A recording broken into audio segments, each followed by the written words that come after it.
Are you ready to do something about your high credit card debt? Tired of paying double-digit interest rates, late fees, over-limit fees? It's time to stop the madness. Get out of debt the safe and affordable way with Credit Card Relief. With Credit Card Relief, there are no upfront fees, no monthly maintenance fees, and no settlement fees. You don't pay anything until a debt is settled, all with a 90-day money-back guarantee.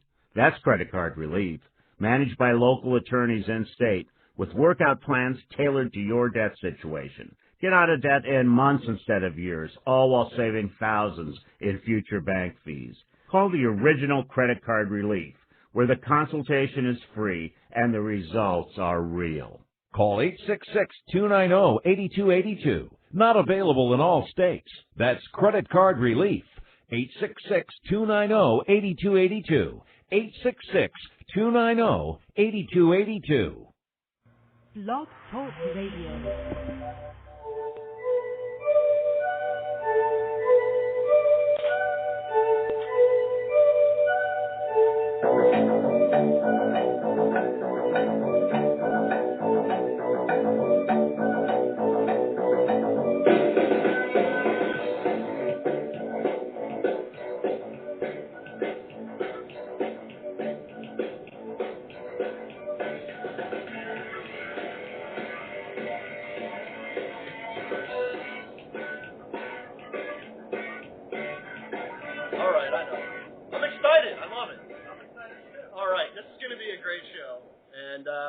You're on live. It's the Frank the Unicorn radio program.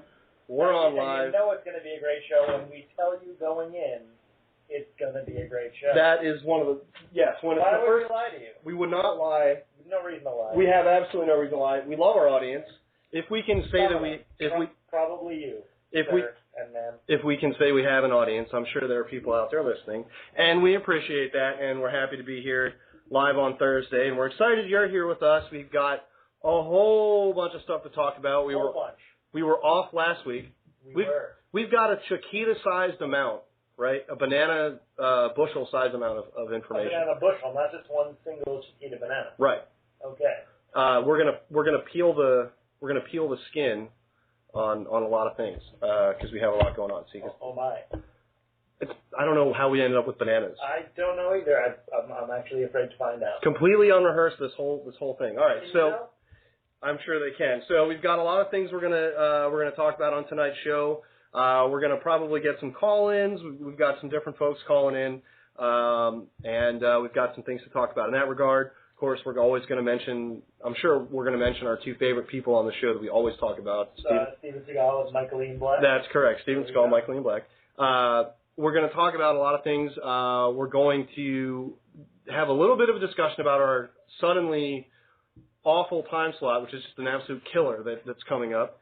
And we're going to be very thankful that there's archives of the show and people that, if they're even listening right now, if you're hearing this and you're hearing it live, I'm amazed. I am too. If you're hearing it on an internet download, then you know what? We love you too. Yes, we're very thankful. So as long as we get our stuff out there, but we know that the TV coming up is going to be really tempting. So even for us, but we're still going to forge ahead and do what we're doing. I frankly can't believe I'm missing some stuff for this show. I can't believe you're missing some stuff for this show either. I got to get TiVo. I need a DVR. How are we such dorks and we don't have? I don't know. I still have a VCR. I still have a VCR as well. But you can't get blank tapes anymore, so I got nothing. Wow. All right, so we're going to also talk about what we've seen this week. Although we're going to cover 2 weeks because we were off last week for the holiday. That's right. Which is a problem because I'm still writing 5770 on all my checks. Wow. It's really not good. Yeah. I hate when that happens. Don't you? Yep. We're going to talk about. We've got a new segment. We're going to do the famous actor you don't know, and what we're going to do is break down. We're going to talk about a very famous character actor, and where you know his face, but you probably won't know his name. Right. You won't know his name. You've seen him in a bunch of movies. You'll know you'll know him from that. And when we say who it is, and we tell you to ask you to IMDb it or Google it or whatever, Google him and look up his picture, you'll go, oh, that's the guy. That guy. And that's inspired by something we saw this week, obviously. Which we got to talk about. We should talk about that right off the bat. Well, we will. We're also gonna. I can't hold it in. Okay. Well, let's just get right into it because it was basically I think the second greatest film I've ever seen. Second greatest.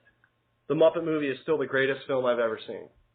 You know, the Muppet movie probably did need a little more Danny Trejo. Or Machete, the movie we're talking about right now, needed a couple of Muppets. If Kermit had made some kind of appearance. No, Kermit wouldn't fit in that movie.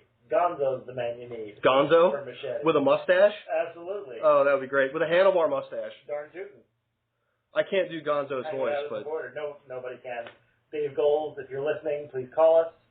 But no one else can do 347-326-9700 on the off chance. On the off chance that Dave Gold is a fan. And he's not busy with his hand up something's butt. That's also true. And making it talk. All right. Well, I think that actually, if that were to happen, I think Gonzo, you know what he would do? He would use the chickens. He would come into the fight and he would just go like the, he'd wave his arms up in the air and he'd point and all the chickens would. I like how you're doing motions of what Gonzo would do despite the fact I'm illustrating it to you so that you can telepathically give a sense of this to our audience. And I am. Right. So, okay. But we got to talk about Machete because, as you all know, we're big supporters of the Mr. Steven Seagal. And I have to say... Huge supporters. And I have to say, Academy Award winner Robert De Niro is in this motion picture. And Steven Seagal acts circles around Mr. De Niro. Backward circles. In a muumuu with his eyes closed and a samurai sword. Well, it's Steven Seagal, so the muumuu is a given. Of course. But it's just unbelievable that he is 1,000 times more effective than Academy Award winner Robert De Niro. I actually like De Niro a lot. It was weird. I like De Niro a lot in this movie, but yeah, no one could hold up to Seagal. Seagal stole the whole film. Seagal He did. He stole the whole movie. owns Machete. Maybe Jeff Fahey a little bit. He was great. He had some great scenes, but all right, real quick, and there's some really great scenes in that movie we're definitely going to talk about, including one of the things with a henchman. I want to talk about henchmen today too. But we've got talk too much about henchmen. Not at all. We've got a call coming in. We do. Yeah, we do. So I'm gonna Is take it a this. henchman? No, it's not. I believe. Ooh, it's a lady. A lady. Let's see. You're on the horn. Hello? Yeah, hi. You're on the horn, caller. Hi. How are you guys doing tonight? We're doing great. How are you? I'm good, thanks. This is Adorable with Modern-esque Burlesque. Is Adorable with Modern-esque Burlesque. The official burlesque troupe of the Frank the Unicorn radio program. We have an official burlesque troupe? We promo them every week. We love them. That is the greatest thing I've ever heard. It is. It's the official. We're going to call you. Is that okay if we call you that? I hope you would. Yeah, absolutely. All right, excellent. So honored to be your official burlesque troupe. Excellent. Sweet. Now we just have to get them to come and perform while we're on the air in our studio. I don't know how much good that does for radio, but I think that's fully I'm not thinking about but we're happy to do it. Sorry, audience, we're not thinking about you right now. Yeah, I was just going to say, I wasn't really considering the audience on that plan. That was really more just for us. But, okay. So, Is Adorable, what's going on? Oh, well, there's a lot going on. We got a ton of shows coming up, but we actually have a show tomorrow night that I wanted to tell everybody about. All right. And that is our happy ending show, which sounds... it's a fairy tale themed show, Beans. Get your mind out of the gutter. But I'm sure that the burlesque troupe did not have any intentions of having a double entendre with that. No. Single entendre. I know, absolutely not. Of course. Whatever would you mean? But no, it's at the Cottage tomorrow night. It's at 10 p.m. up in Lake Worth. And if you haven't been to the Cottage, it's a great restaurant. And they have a fabulous bar, and you get to see half-naked ladies. So it's worth it. It's a free show. So anybody can attend, and we go on at 10 p.m. Okay, you just said the words half-naked and free in the same sentence. There is no way that every single person listening to this show shouldn't be at that show tomorrow. I agree. If you're in the area, and I mean, free naked is good, or half naked. Free half naked, I mean, it's certainly better than half free and fully naked. That's I don't know. Yeah. Okay, I don't know. But half naked and fully free, that's a beautiful combination. Well, and it's also theater. It's burlesque, so it's theater, right? It is. It's very theatrical. It is sexy, but it's old school. We do the glove peels and the stocking peels, and It's classic mixed with the modern, hence modern-esque burlesque. And like I said, tomorrow night's a fairy tale theme. So we've got a fire act where she's playing a wicked witch, and she will be stripping with fire. And we have fire. I think we've just named my first album. Oh, dude, that's so awesome. All right. So that's you know what? Can I just make a suggestion? Next time you guys have next time you're deciding to name a show, just name it Stripping with Fire. Perhaps maybe I think that's maybe the name of our best of compilation for the show when we put it Stripping with together. Fire. I like that. Or Naked with Fire. I like Stripping with Stripping Fire. with Fire? Okay. I'm sorry. We're totally getting sidetracked. All right. I'm sorry. Isadora, please tell us more. No, We're getting excited about the show, so. I'm so excited you guys are excited for the show because this is actually a teaser show for us. We have we do 2 small teaser shows. So we have one this Friday night, like I said. And then we have another one at Dada on October 2nd, which I will be happy to tell you guys all about again next week as well so that your listeners can remember that. But we have our big show in October also at Respectable Street. So a lot of shows coming up, all in Palm Beach County. So anybody who's local in that area should come on out and see us. Awesome. That's great. Yeah. And of course, you guys, you want to give out the links? We always encourage everyone to throw out the links. Absolutely. Well, people can find us on modernesqueburlesque.com and also on Facebook under Modernesque Burlesque and on Twitter at Modernesque Burlesque. We made it very simple to find us places. Awesome. That's wonderful. And so it's simple is good for me. Simple is good, definitely for us, yes, for sure. I think our audience is a little more advanced. I hope that Frank and Beans are going to be out there tomorrow night too, correct? We will have a show representative there. How about that? Most definitely. That works for me. All right. I'll send a producer. Is that okay? Sure, yes. Send a producer. Send whoever you'd like. We'd be happy to give you guys a behind-the-scenes look at the burlesque troupe. Okay, well, I'll be there. Sorry. I'll be off being Jewish. It's Kol Nidre night. I've got 2 things to do. See, I'm a kosher bean. See, yeah, if I were more Jewish, but no, I can't resist that. Backstage at a burlesque show sounds like the kind of place a unicorn needs to be. I would agree. Let me ask you, Isadora, real quick. Can I just ask you a quick question? Did you hear about this thing? And I'm sorry, Beans. I'm just going to throw this out because I know we don't really talk about the unicorn thing a lot. But I just want to point out, I know that I was excited. Did you hear that that Lady Gaga got a unicorn tattoo on her inner thigh? Lady Gaga is one of our troupe favorites, and we did absolutely hear that she got a unicorn on her thigh, and thought of you first and foremost, our favorite unicorn.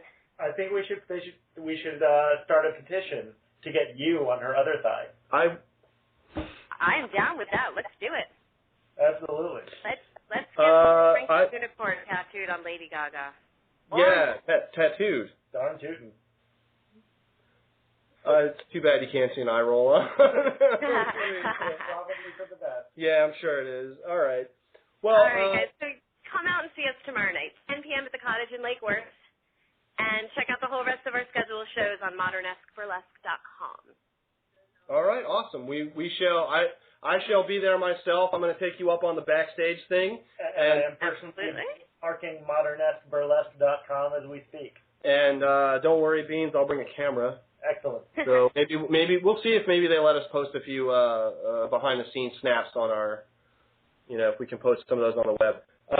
We'll talk about that. We'll negotiate if we have to. All right, sounds good, Frank. You guys have a good night. You too. Thanks, Isadora. Thank you. Bye. Bye. All right. So Isadorable with Modernesque Burlesque. We said that in stereo. We sure did. Perfectly. I just got a text in, and it's telling me that I need to shout out to Headlock. So, okay, we're throwing. Headlock. Hey, baby, we're throwing one out to you. Okay, so I'm not sure what you're wanting me to shout out to on that one or whatever it is we would happen to be discussing, but maybe she wants to tattoo you on her thigh. Or she wants me to get tattooed on Lady Gaga's thigh. I don't know. I was going to say something about being between Lady Gaga's thighs. But I'm sure you were. Yeah, that's where mine... We're trying to keep it a family show. Yeah, see, I was in the gutter there. I need to pull myself out. You know the best way to get out of the gutter? With a machete. Probably true. Okay, so let's get back to Machete. Let's get back to Machete. That was the most fascinating segue I've ever heard. You know what? I wasn't even really trying on that one, just because. Clearly. Obviously. Am I trying for any of this? I don't know. But I wanted to get back to it because I'm so excited by the movie, and I was so excited by the movie. I saw it twice.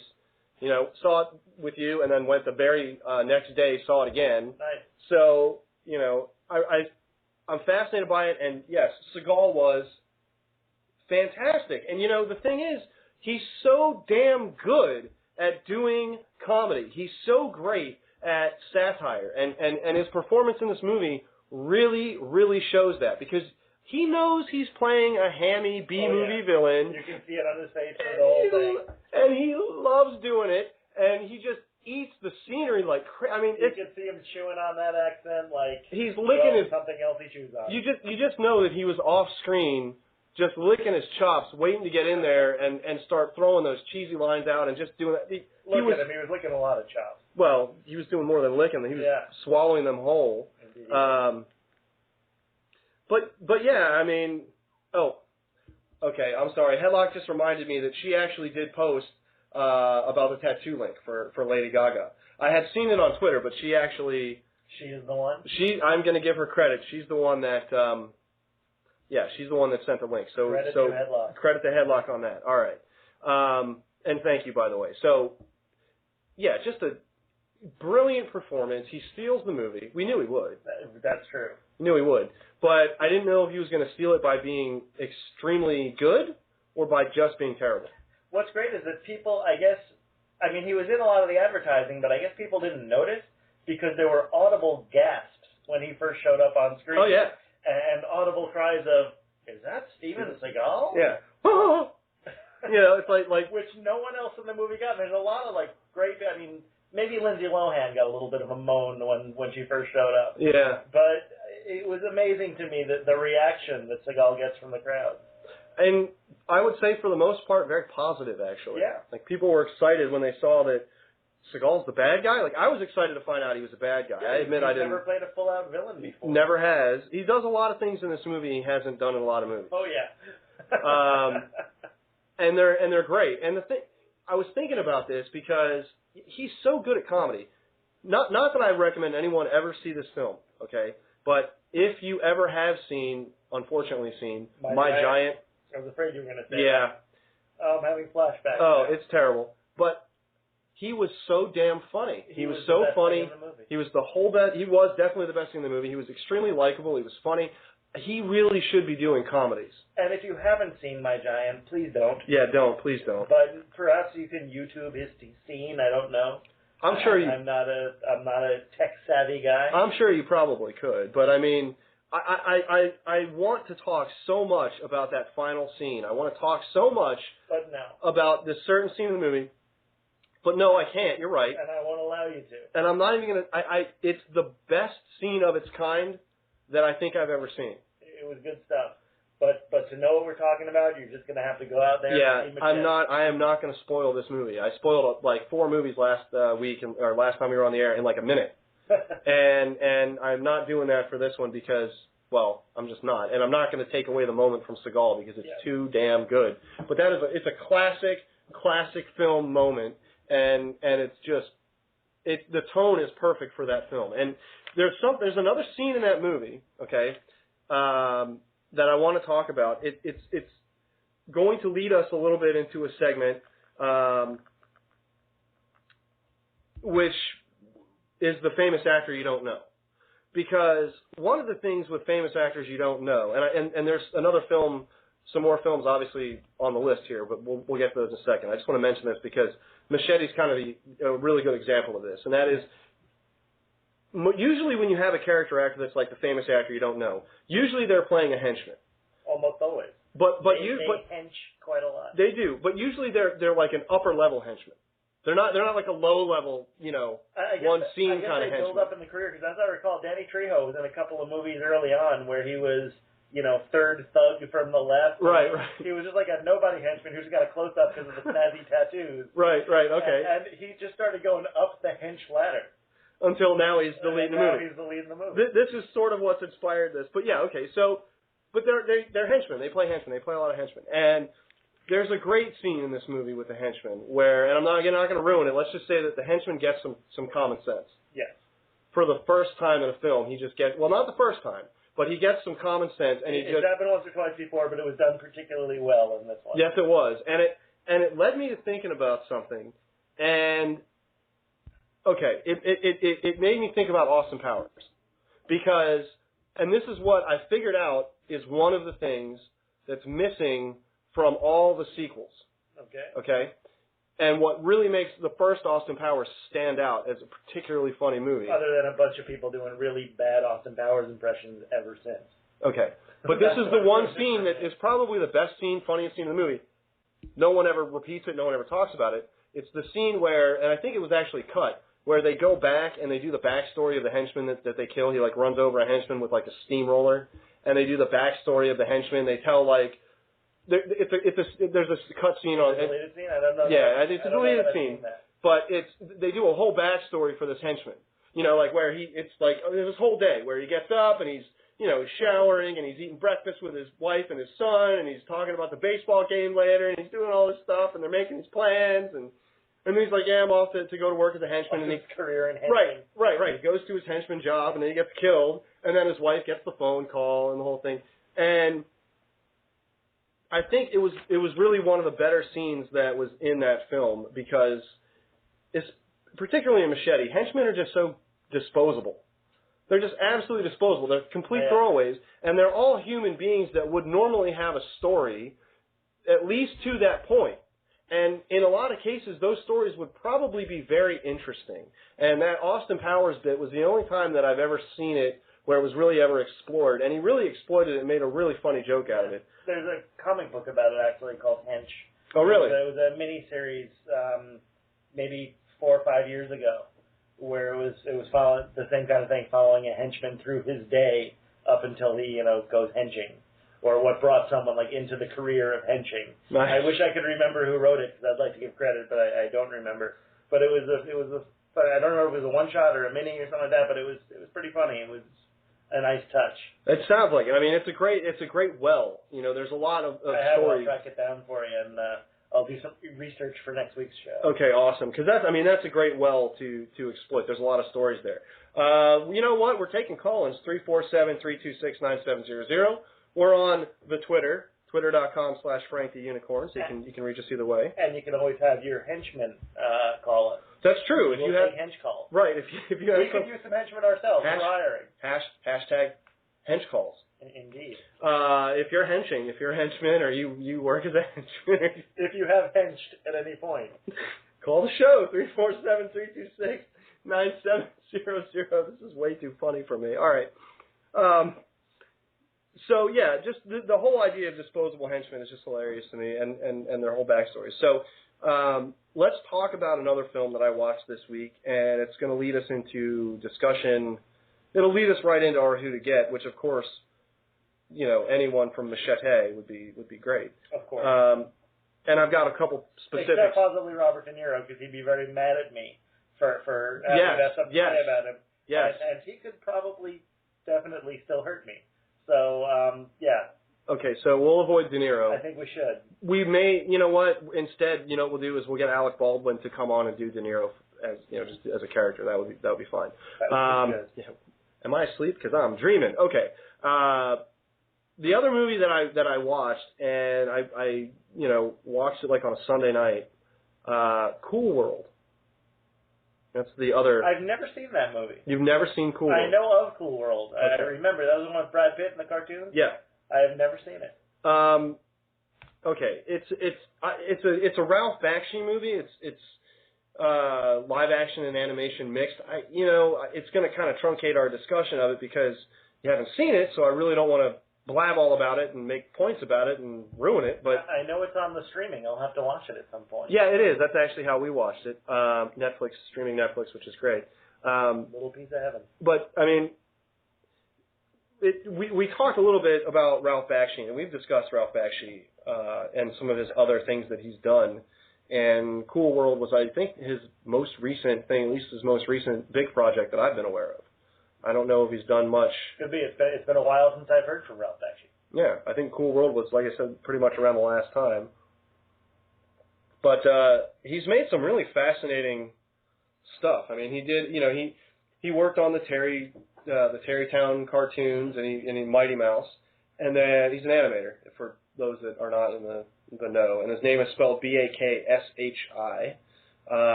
He also was the first one. He did the animated Lord of the Rings. He did, and the animated Hobbit, which really he did a pretty darn good job with. Through the miracle of rotoscoping, where it's basically just like painting over real people, and it looks amazing. Yeah. To this day, it looks amazing. I love the way rotoscoped animation looks. I like in particular. Yeah, and you know what? Wizards was the other one that he did a lot of rotoscoping on. Which American Pop. I love that movie. We talked a little bit about Wizards because you asked me if it held up. I need you to watch it again so we can really talk about it because I haven't seen it since I was a tot. I kind of feel like it's a great concept and there are some great characters in that story, but there are some that just don't work, and it doesn't really flow very well, kind of like how I'm speaking now.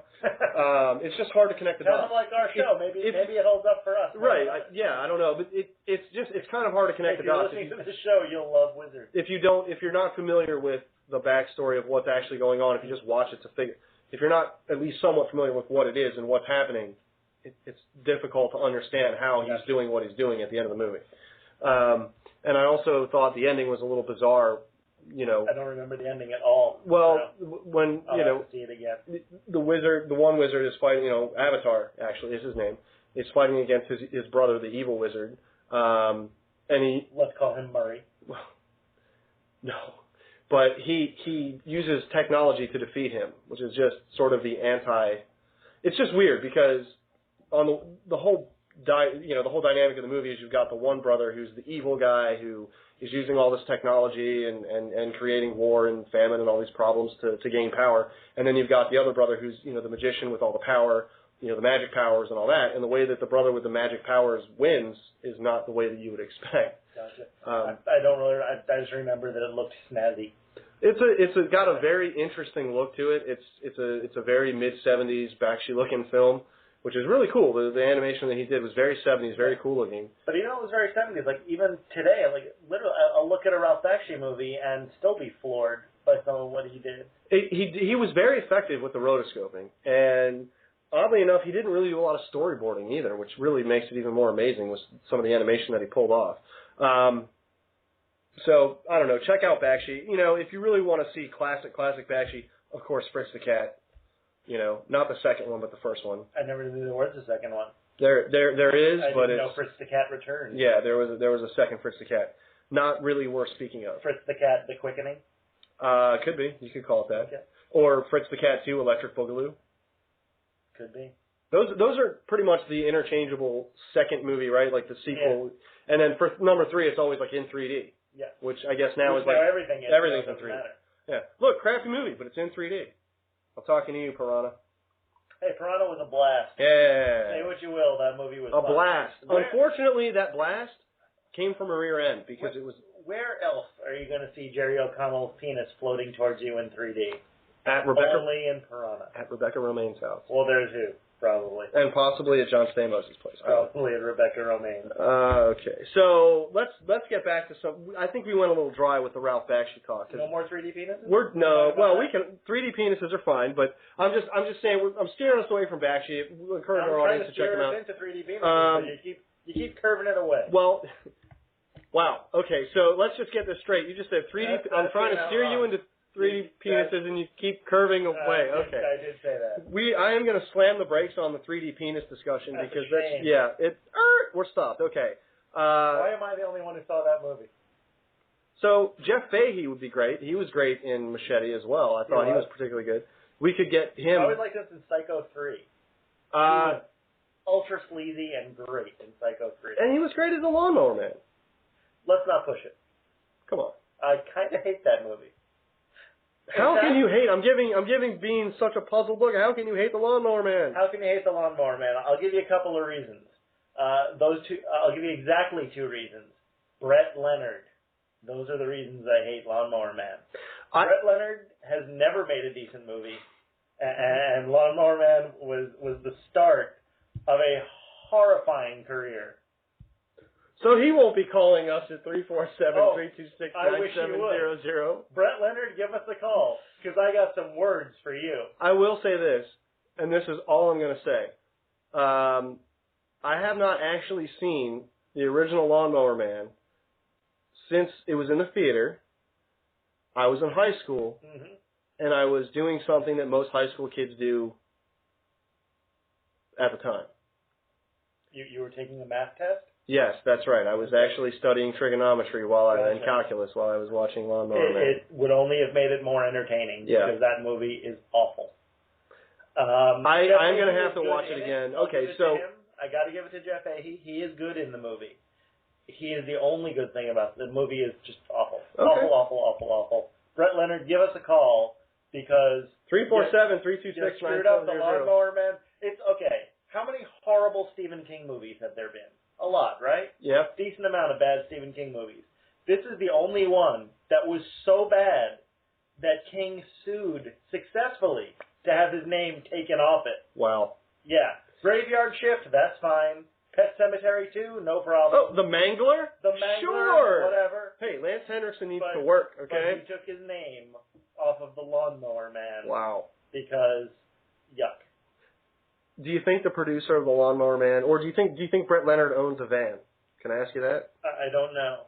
Does he own a van, and does he go driving in the country, say in Maine? It's possible. On weekends. I think he probably did worse things to King than the van driver did.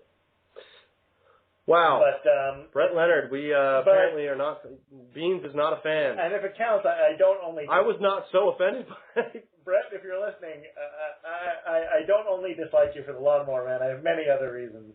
The fact that you screwed up Hideaway, which was such an easy movie to get right, but you couldn't. The fact that you actually made the worst possible Highlander movie, which is impressive after Highlander 2. But you managed to make Highlander 5, which is a movie so bad, even I couldn't get through it. I got 40 minutes in and returned the DVD to the store I got it from. Wow. Yeah. That's pretty rough, dude. Okay. So, all right. So. Oh, Brett Leonard, I don't like you. All right, we're gonna transition away from Brett Leonard. I don't think we should. I wanted to talk about Michelle Rodriguez and how amazing. Yeah, hashtag I hate Brett Leonard. You absolutely hashtag it out. Okay, Twitter.com/FrankTheUnicorn. And so I just wanted to I wanted to talk about Michelle Rodriguez because again she was great in the movie. She was great in Machete, and I think she actually looked hotter than Jessica Alba, like hands down, not even close. Just blew her away. Definitely. Yeah. I'm usually not a big fan of hers, but she really impressed me in that play. Yeah, absolutely. Even Brett Leonard couldn't have screwed her up. No, wait, that's probably not No, true. he could have. Yeah, he would have had the angles all wrong. So, hey, Michelle Rodriguez, we love you. Okay, 347-326-9700, and we have a call coming in. Is it Brett Leonard? I don't think it's Brett Leonard. Let's see. No. Caller, you're on the horn. Is this Brett Leonard? This is not. Not Brett Leonard. Who do we have? This is Lewis from Los Angeles. How are you doing, Frank the Unicorn? We're doing great, Lewis. Thank you from Los Angeles. Thank you for calling the show. Los Angeles. I think that might be where Brett Leonard is. Can you find him? I'm very disappointed about not being available for the burlesque show though. But I was listening to your comment on Machete or however you want to pronounce it, and I can't believe that you said that. Huh? I think you should say Machete. I think you're right. You can use the correct pronunciation. Go ahead. You can use the Latin pronunciation. Okay, Machete. I can't believe you said that Michelle Rodriguez looks better than Jessica Alba. I mean, I haven't seen the film, but that just seems morally wrong. You know what? There's your first mistake. You haven't seen the film. It's been very true. But you can't make Jessica Alba look bad. It's just not possible. I mean, you could do it with Halle Berry when she did what was that one movie, New Jack City, or no, was it? New Jack City. What was that one movie where she was like a drug addict or something? That was the only movie you could ever make Halle Berry look bad, but you cannot make Jessica Alba look bad. I'm sorry. Okay, so we went from Halle Berry to Jessica Alba, but hold on, wait. You know what though? But here's the thing. To me, the person that makes Jessica Alba look bad. Jessica Alba? Yes, it's Jessica Alba. You were gonna say and that's because I like Jessica Alba. as far as acting goes, yeah. Yeah. Okay, well, I'm not arguing about her. Oh no! I drama just appeal say and this. everything, There's a particular scene in this movie but- that she has that's a very cinematic, let's say, a monologue. Okay, she's got a very cinematic monologue in this movie. I don't want to ruin the film for you, so I want to encourage you to see it. It's a great film. No, I definitely want to see it now. Let's just say that this particular I'll say this. You'll like it. She's wearing tight pants, okay? But it's so difficult to watch that scene because it's so poorly acted. It's like watching a high school play. You know what I mean? And not a good one. Not a good one. Well, Machete, I'm guessing if it's Robert Rodriguez, it's not meant to be, a star-studded, like, award-winning film. It's one of those really awful, great films that you love to watch, just because. Well, that's exactly. You got the nail on the head there. It's not intended to, put you into reality. It's complete. It's from the same director that made, From Dusk Till Dawn, and didn't he do Desperado? Yeah, he did. And which, ironically enough, Machete had the same weapons in that film also. But I think it's also, I don't know, I'd like to congratulate him because of the fact that he is the main character in this film, because you're right, he's always like, the second or third thug and everything. He was like, one of the higher thugs and stuff. But I don't know, I just got to give him hats off that he's endured for so long. He's finally like the head of his own film. Definitely. He's 66, I think. Is he really? My goodness. He's in his mid-60s. He's in his Danny Trejo's in his mid-60s? Yeah, absolutely. He is He is the most terrifying 66-year-old or 60-something-year-old I have ever seen. He got into acting after prison, and he's been acting for 30 years. Yeah, he with Eric Roberts. He got in because actually, no, look, it says here he was born May 16th, 1944. So what is that? That's, wow, 60. Wow. Holy well, yeah, I mean, that's why we're doing. That's why we have this whole segment we're going to do. And actually, if you want to stay on with us, Lewis, you can. I like your insight. So I want you to stay with us. Okay. We're going to talk a little bit. We could keep talking about Machete, but I want to get a little bit away from it only because you haven't seen it. So I don't think it's really fair for us because I don't want to give anything away to you, and I don't want to really influence your opinion of the film. You know what I mean? Oh, absolutely. I'm going to go out and go watch it tonight just so I can. Get this insight that you're talking about, because I'm having a hard time believing that Jessica Alba could be less beautiful than Michelle Rodriguez. Don't get me wrong. I mean, Michelle Rodriguez is hot and all, but right. It's not so much something about the character that Michelle Rodriguez was so incredibly sexy in that movie. Yes, that's exactly. It's partially the character. It's partially her. It's just it all works for her. And in reality, in this film, I think Michelle Rodriguez is meant to be the sexy character, and Jessica Alba is not necessarily meant to be the really super sexy one. I think it's a little bit of a change, a little bit of a switch. Okay, well then I will hold with my final opinion until I go watch that tonight. You'll see. Just wait till she shows up in the black leather with the giant machine gun and the eye patch. You'll get what I'm saying. You'll get what I'm saying. All right. So the famous actor you don't know, and Lewis. Again, please stay with us because we're going to talk about a guy who this blew my mind. It blows my mind how Danny Trejo is in his mid-60s. He's 66 years old. It's incredible. That is incredible. I hope I look that much good shape as he is by that age. Oh, for sure. I like Steven Seagal. Steven Seagal, how old is he? Is that Seagal? Seagal, what is he? 50? He's timeless, man. Seagal is timeless. He is ageless. He is. I wish that were true. He's the alpha and the omega, dude. He can't be stopped. All right. Brian James is the character actor we're going to talk about. That's the famous actor that you know, but you don't know. No one. In fact, his name is not even spelled in the conventional way that the name Brian would be spelled. It's spelled right. Brion. Brian James. Brian James, again, you talk about the guy who went from playing Henchman 6 to not being the lead, but to having some pretty significant roles in some pretty big films. Now, he was the lead in the horror show. Does that count? It counts. I mean, when you run down, he was Max Jenke. Now, if you're listening to the show and you're not aware of who Brian James is, and you're kind of scratching your head, just Google him or IMDb him. And watch a movie from 1990. Wasn't that the guy that was on Blade Runner and The Fifth Element? Yes, that's exactly right. See, I knew Lewis. Yeah. Okay? Brion. Now, this guy was in everything. He was in the Waltons. He was on Gunsmoke. We're going back a long ways here, back to 74, okay? Rockford Files, Chico and the Man. It's on my favorite episode of Amazing Stories. Amazing Mommy Stories. Daddy. Goober and the Trucker's Paradise, Corvette Summer, Kiss Meets the Phantom of the Park. He was in Kiss Meets the Phantom of the Park? Yep. I've never seen that, and I don't know how I've lived this long and not seen that movie. I honestly don't know either. He was in The Incredible Hulk, Mork and Mindy, BJ and the Bear, Battlestar Galactica, The Jeffersons. You know, he was in everything. He was Benson. He was on Chips. He was in The Postman Always Rings Twice. He was in The Jazz Singer. He was on Little House on the Prairie. He was in Blade Runner. He was on Quincy. Hang on. Back up a second. Brian James was in Little House on the Prairie. Yep, he played Amos. Was he like a local Amish murderer? I have no idea. He was actually on 2 episodes. He was on one episode. He was a No, he had Melissa Sue hostage. Yeah. One episode. 48 Hours, Dukes of Hazzard, A-Team, everything. He's been in everything. He's on Sledgehammer. 2 episodes of He was in Sledgehammer. another 48 Hours. He was in another 48 Hours. Movie that And of course, Tango and Cash. I can't believe you didn't mention that one. Oh, I was going to. Jeez, I gotta forget that. I don't even have to look it up. Brain Smasher, a love story. I loved him in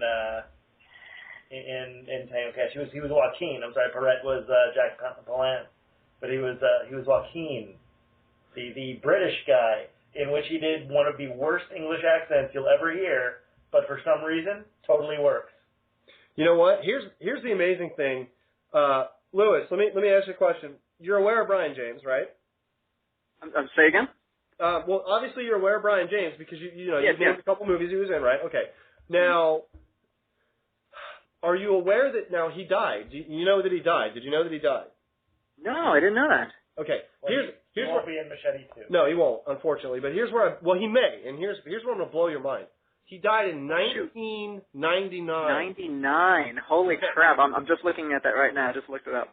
And since his death, 6 or 7 credits after his death. yes, since his death, he's appeared in The Operator in 2000, The King is Alive in 2000, Farewell My Love 2001. Which you could see where if you die in 1999, these movies are in the can. Maybe they don't get released. He was also in Phoenix Point, which came out in 2005. So he had a film appearance 6 years after he passed away. Wow.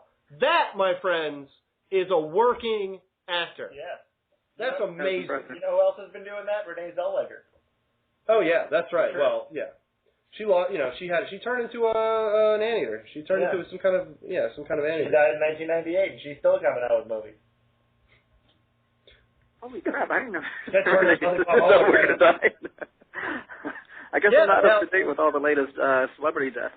Well, now here's. Well, for the record, Renee Zellweger is not actually dead. No, it's she's her original not. face. Yeah, no, just. Oh, that was evil. Yeah, sorry. Okay, but here's the thing. Let me ask you this: are you aware of the show Mantis? Of course, with Carl Lumley.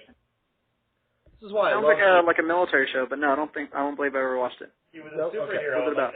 Snazzy suit. Yes, he was like a robot suit. He was a scientist who had gotten paralyzed, and so he built himself this exoskeleton that operated on his brain frequencies, which actually they have those things now, which is insane.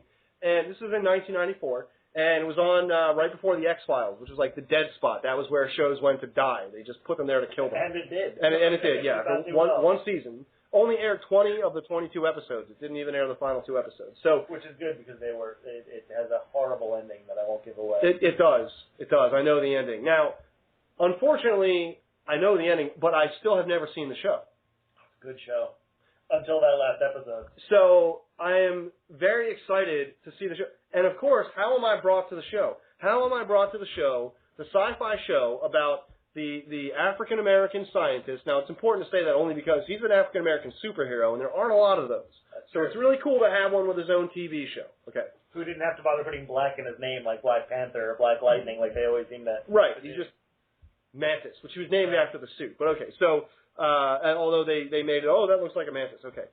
So scientist who's disabled wears the exoskeleton and then uses it to fight crime.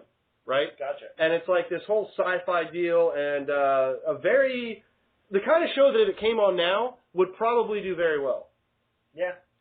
And I'm led to it by Brian James, because he appeared in the show, and I said, you know what, I need to watch that. I need to watch that program. Sort of how J.T. Walsh brought me to The Negotiator. I had to watch that movie because I really dug him. Another established character. Yes. We should do Lewis, what do you think? Should we do it? Hear about? Huh? Oh no, go ahead. Sorry. No. I said, speaking of bad shows, have you heard about the latest? I mean, because I never watched the show and everything, but it kind of piqued my attention when they said Jennifer Lopez is going to be like one of the new judges on American Idol. Did you hear about that? Oh my God! At least you know. Aerosmith, Steven Tyler apparently might be on the show as well. Oh my goodness! But at least she and Steven Tyler have some sort of music background. It's not like Ellen DeGeneres showing up out of nowhere. Right. That's true. I mean, I think we can all say that. I can't imagine anyone bothering to watch the show without Simon Cowell. You know what? I don't get it, man. I don't get the appeal, but you know, to me that show, for sure. Like I was never a huge fan of it, but I think that show definitely we saw Fonzie jump the shark on that show when Paula left. That was it. I mean, it was over. You know, that was it. Paula left the show. Fonzie jumped the shark. Finished, done, goodbye, thank you, see you. Yes. And Simon probably is going, well, I hung on for 1 year too long, but I made $40 million, however, $100 billion you made from it. An obscene amount of money. Well, apparently they're paying Jennifer Lopez like $12 million or something. Yeah, to sit there and just karaoke, it's amazing. And make fun of people. We do that on this show. We don't get paid $12 million. And I think... but you also don't launch the music careers of up and coming, teenage singers. Wow, Lewis is getting a little hard on us here, man. I don't know. Should we? I'm sorry. Did I use the top call button? I've never done that before. I've never yelled at a caller and hung up on him. Should I do that now? I'm sorry. And he's got a point. He's got a point. I'm just making a commentary that, we basically, we don't make fun of people who are putting themselves out there to try to become famous. We just make fun of people who are already famous because that's who people know. So people listening to the show know who the hell we're talking about. At least have some idea of who we're talking about because we're talking about Brian James, B-R-I-O-N, James. And Lewis correctly points out, well, you guys also don't launch the careers of, multi-platinum artists. Not yet. We launched the career of Brian James. We are. Which you are boosting the career, I imagine, of Is Adorable. Well, we are helping I think we are helping the burlesque troupe. Hopefully, we're trying. We're doing our best. But by helping local artists in a way, I think you're like community heroes and stuff. I'm going to have one tomorrow. I'll get one at the show, so I'll save muffins for you. Now, let me just, who we haven't really talked about very much on the show? Michael Ian Black. That's true. We haven't talked enough about Michael Ian Black. You're in L.A., and I believe Michael Ian Black may live there as well. If you see him, I'm going to ask... No, I don't make it out to that part of Hollywood too much lately. I just finished on working on a short film and everything. Whenever you're working on a project and stuff, you don't really get to venture out and, rub elbows with the other celebrities and stuff. You have to kind of stick to your own crew. I was just making a joke. I mean, really, dude. I was just making a joke to say, look, if you happen to run into him at a gas I am running into a bunch of celebrities out here, but no, that particular one, no. If you're in line for a Slurpee at 7-Eleven and Michael Ian Black is in front of you buying a box of condoms, tap him on the shoulder and say, excuse me, you need to call the Frank the Unicorn program. That was it. I wasn't really being serious. I didn't really want you to use your inside, which apparently you have some inside connections. I didn't want you to, which I was unaware of. I've met a couple of celebrities since I've been out here. I've met like Alyssa Milano, Sinbad, what's her name, Hilary Swank, one of the guys from the Wayans brothers and stuff, but not that particular celebrity. No. But I mean, let's be honest. We could leave the studio right now and run into a Wayans. There's a Wayans I think there's a Wayans in the other room in the studio. I think there may be. Yeah, I'm pretty sure there is. Wow. That was at the Spurgeon level of detail. That was impressive. That was good. Well, yeah. Now that I know you're meeting all these famous people, well, hell, I'm going to exploit this. Look, man, you gotta just tell them, look, the number's 347. Get us a couple of Wayanses, actually. Yeah, get us a whole gaggle of Wayanses. Why not? Get us every Wayans. What do you call a group of Wayans? Actually, no. I think I upset the last one. When I saw him in the airport and stuff, he was getting his all of his liquids taken away from him, all his toiletries, because he thought he could bypass the whole, what is it, 100 milliliter rule or something like that. Something like that. He was pretty pissed off, and so I don't think he'd be willing to talk to me. Okay, all right. Well, whoever. I mean, it doesn't have to be a Wayans. To get back to it, what do you call a grouping of Wayans? I think that's it. It's Wayans. It's just a Wayans of Wayans. Yes, no, just it's a Wayans. Like that's a group of Wayans family members is called a Wayans. I can see that. Although I do like a Murder of Wayans. Murder of Wayans. Hey, there's a band name. It's either that or a Pride of Wayans. A Pride of Wayans. I don't give them that much credit after some of those movies. Not after like White Chicks, dude. No. After I don't know. After some of their other films, yeah, but not. No. I'm gonna get you, sucker. Yeah, that we're talking. Now, if the Wayanses would team up with Brett Leonard, then there's a motion picture that I'd have to set on fire. Lewis, if you ever run into Brett Leonard, and I'm making a joke. I'm making a joke here. I'm not. Hurt him. I was making a joke about the running into him part. I was just gonna say, if you ever run into him, make sure you're in your car. Wow. Is that where you're Thanks for reaching up through my nose and stealing the joke from my brain. Excellent. Do you see what happens when you spend so much time in a studio with one person for 2 hours a week? We got to get him more in the foreground, though, because I can barely hear him. Writing down Brett Leonard's address. Actually, if we could get Brett Leonard's address, you know what we should do? We should FedEx him a copy of Filmmaking for Dummies. I like to think that Brett Leonard at this point can't afford to live in L.A., so he's somewhere else. I don't know where he'd be, but I just like to assume he's in flyover country somewhere, toiling away on Man Thing 2. Toiling away? Toiling. I hope he's toiling, whatever he's doing. Cleaning bathrooms, hopefully. If you're toiling out there and you want to get in on this conversation, 347-326-9700 or Twitter.com/Frank the Unicorn. Even I didn't realize how many issues I had with Brett Leonard until tonight. Wow, seriously, you know what, Lewis? I think it's fair to say this. I think that Brett Leonard is your Don Henley, is what it is. But I love Don Henley. No, but I don't. Didn't I hear you earlier saying something Don Henley is my Brett Leonard then for you. See, that's how that works. That's wrong though. That's the dynamic. What's that, Lewis? I was like, didn't I hear you say something about we're talking about the same Brett Leonard that directed Lawnmower Man? Yeah. Okay, weren't you saying something about, he gave you like an interesting experience while you were a teenager because you were doing something that every teenager does while watching Lawnmower Man? Yeah, well, maybe not every teenager does, but I did. I'm not going to say what it was, but it's not what people are thinking, so. Okay. Well, it might have been what I was thinking, but I don't know. No, no, it's not what people are thinking. I mean, I wasn't thinking math. Well, geez, God, no. Who the hell in high school does that? Oh, my God, where are you going? Well, no, I think that's what your co-host said. Wow, what the hell is going on out in L.A., man? Jeez. In a way, I think you kind of give him some kudos or something because he gave you like an insane experience by watching that film. No, it was terrible. I mean, it was a terrible experience, but I liked it. Oh, it wasn't exciting while you were doing that thing that other teenagers sometimes do? No, and I you know what? We got to get away from this because this is really going in a dangerous area, and I really, really, really don't want to talk about it anymore because now everyone's going to speculate and wonder, and it's not nearly as it's not provocative. It's okay, in this day and age now. But that's what makes it so much fun because we don't know for sure.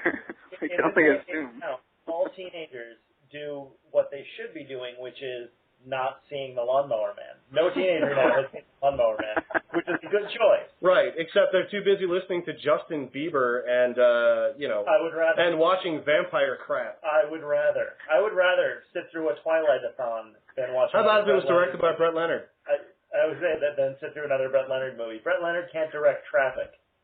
I'm not a fan. No, that was a great movie though. Yeah, Brett Leonard definitely could not have directed Traffic. He couldn't handle that multiple cast storylines. I saw a billboard on my way over here that Eagles are playing in the Bank Atlantic Center in October.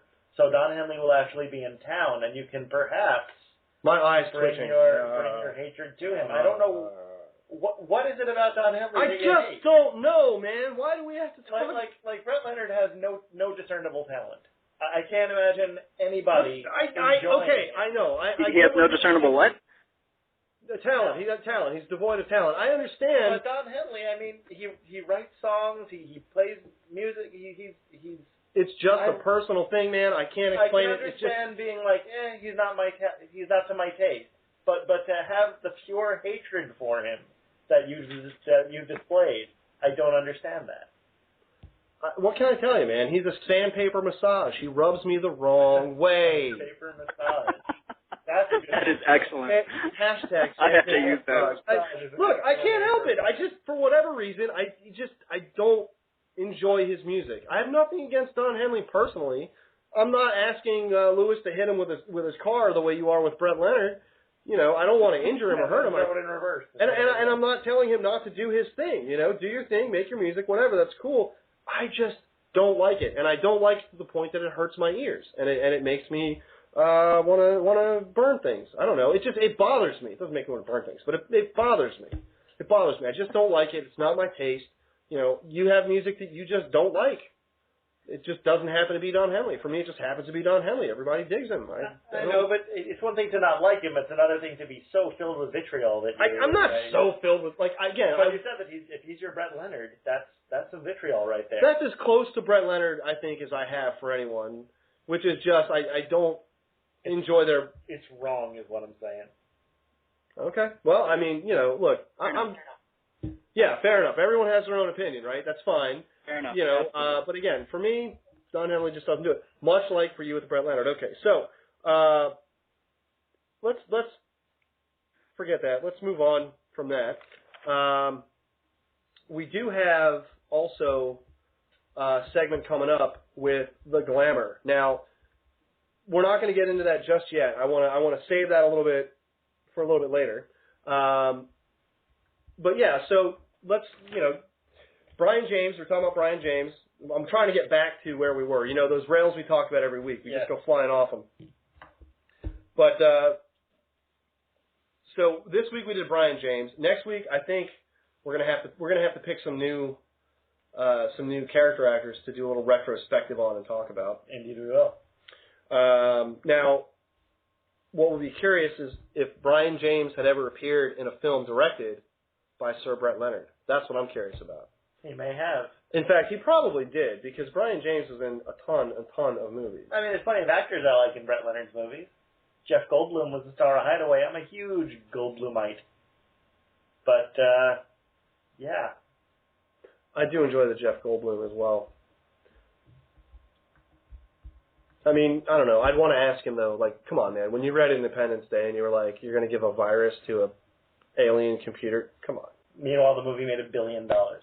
And we were foolish enough to go and see it like opening weekend, remember? I do. I still have the scars.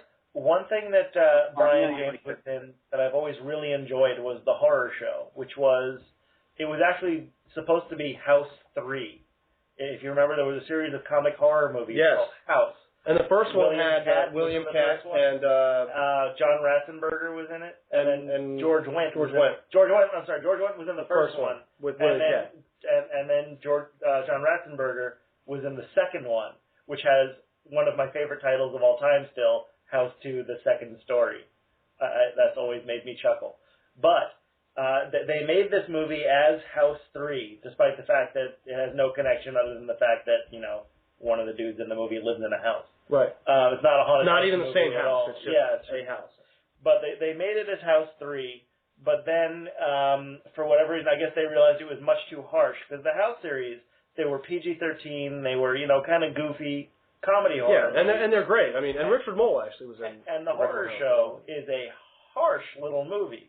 It's just a nasty, bloody mess of a movie. And it's a great little horror flick, but it's in no way fits with the tone of the other House movies. So they retitled it The Horror Show, where it went on to set fire to no box office. I think I might be the only person who's ever seen it. But and the amazing thing is, it's got several of our great character actors in it. It does. It's. I'm going to throw a name out there, and I'll see if Lewis, you're still with us, right? Yeah. Okay. I'm going to throw some names out there. I'm going to see if you recognize these guys. Lawrence Tierney. I love Lawrence Tierney. Best voice ever. Okay. Yeah, Lawrence Tierney is best known. Remember Reservoir Dogs? You saw Reservoir Dogs, right? Yes. Remember the guy that hired everyone? No, you can't pick your own damn names. Everyone picks Mr. Black. Yeah, some other Yes. He was in that? There you go. That's Lawrence Tierney. He was also Elaine's dad on Seinfeld. Did he play Elaine's dad on Sure That's did. hilarious. Louis Arquette, also in it. One of the many Arquettes. One of many Arquettes, yes. Obviously, Brian James. Lance Henriksen is the lead. He sure is.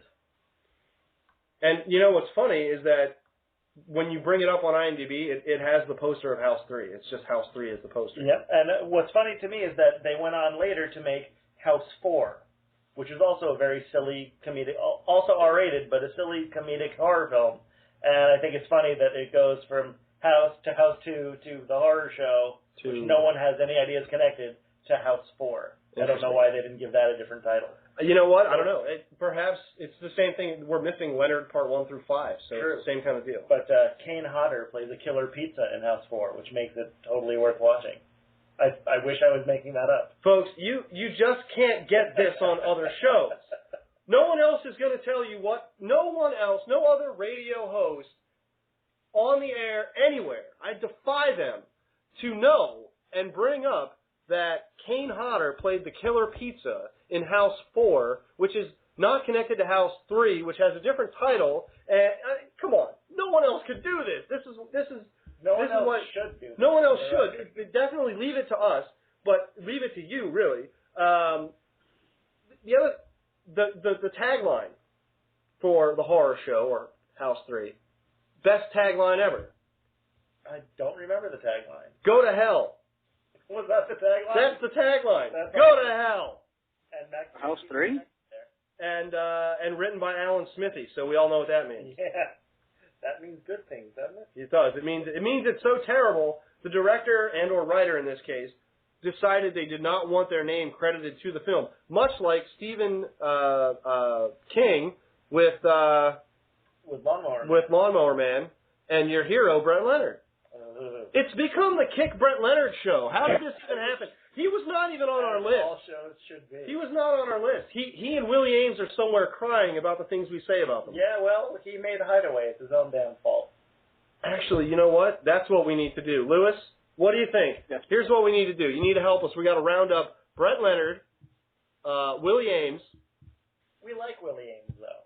I do like Willie Ames, and I want him to work. And if he's in a Brett Leonard movie with Adrian Zmed, come on, dude. Those guys.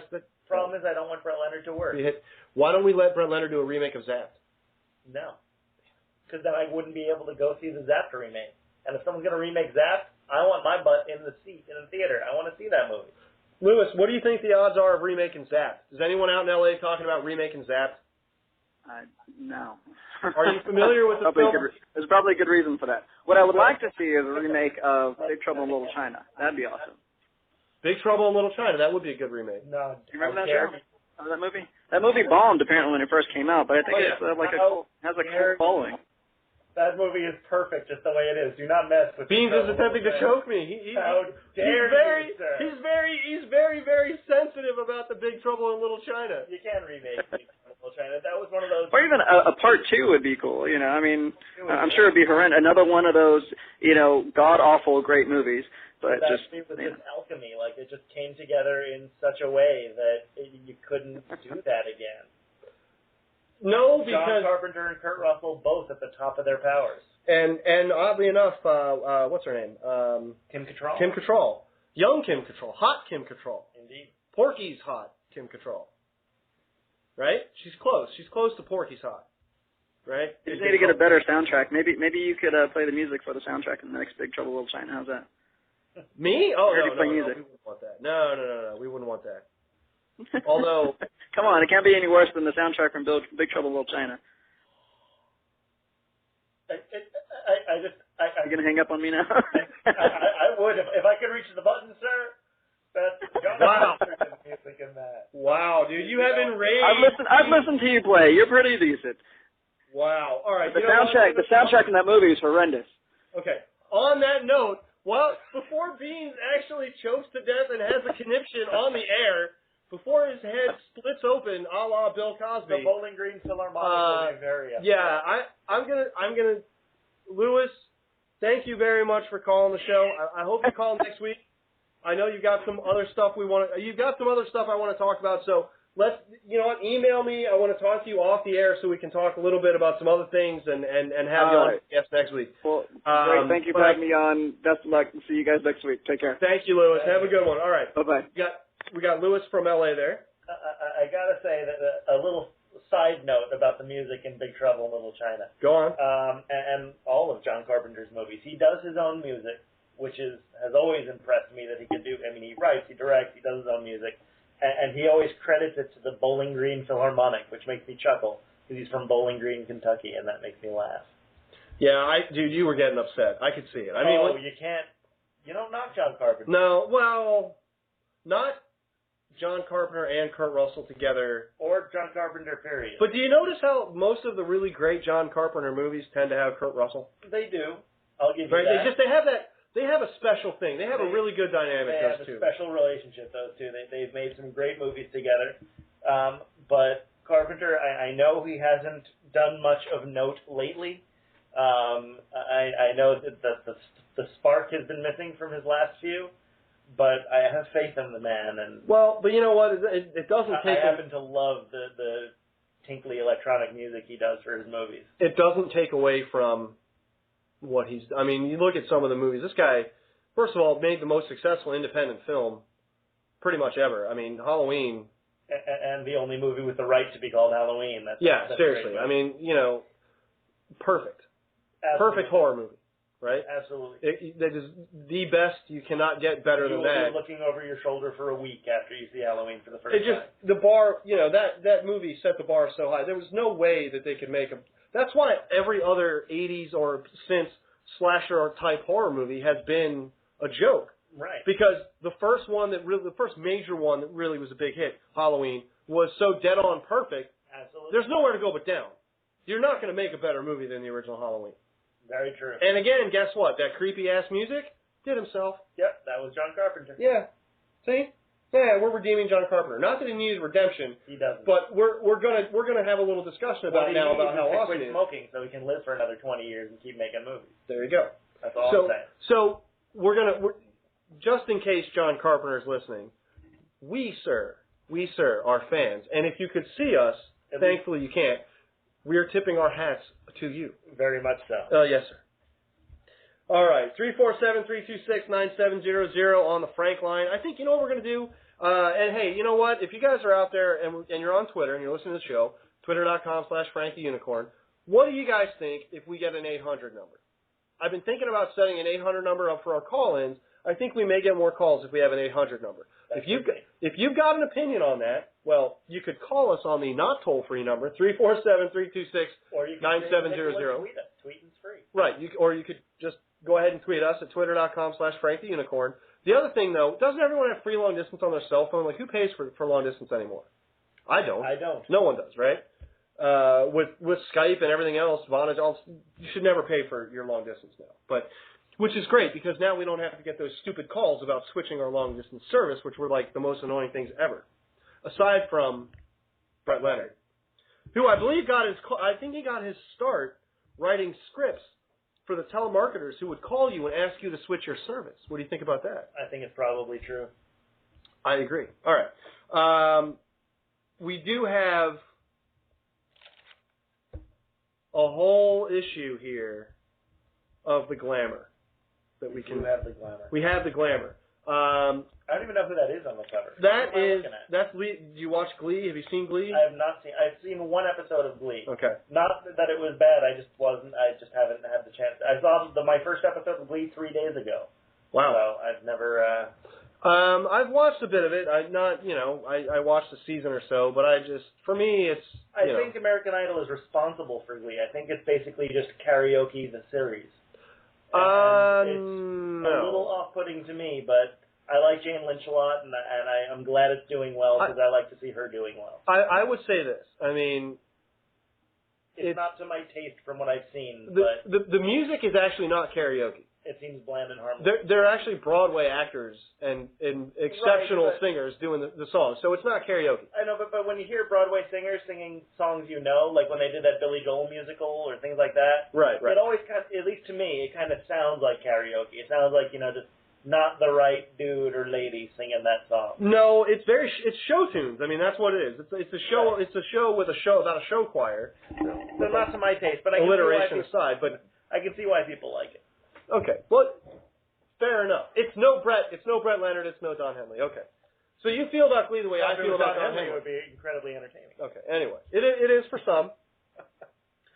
But it's difficult because when you're a bit older and you've seen every high school show there is to see, you have not because of your refusal to watch Saved by the Bell, which I still can't believe.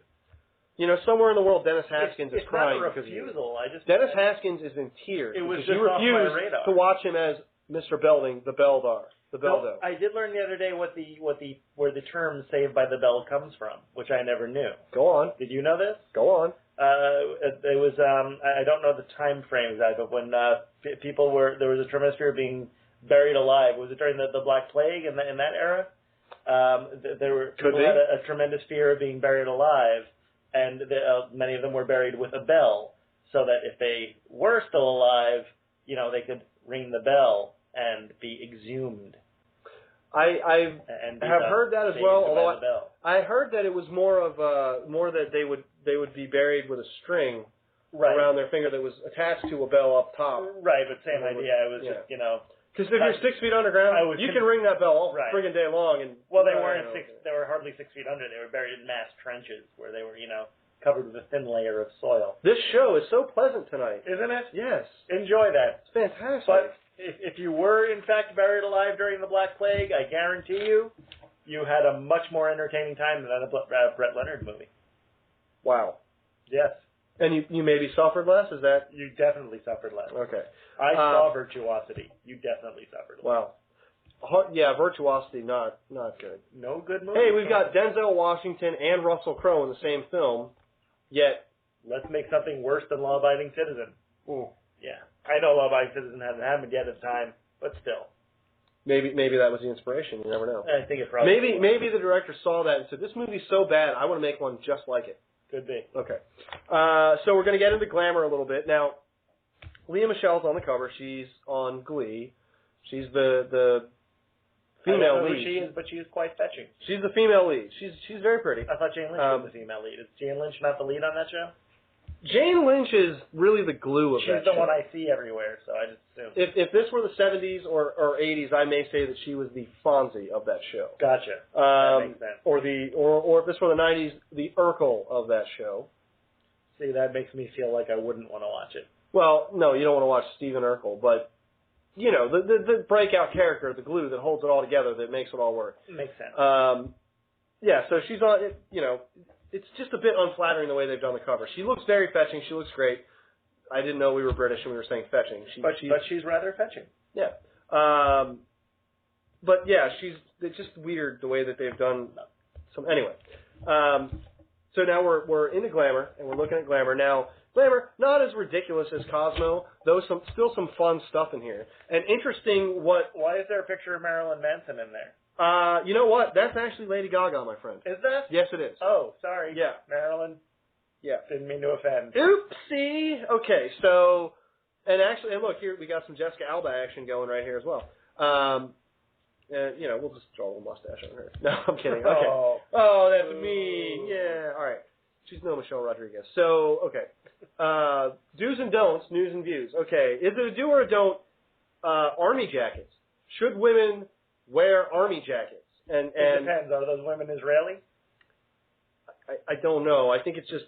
If they're Israeli, they should. Women who are not in the military or not serving in active service, if they're not in the military, should they wear army jackets as a style or fashion item? 57% say that they're a do, 43 say don't. What do you think? I'm going to have to go with don't. I'm not a big fan of the fatigue look.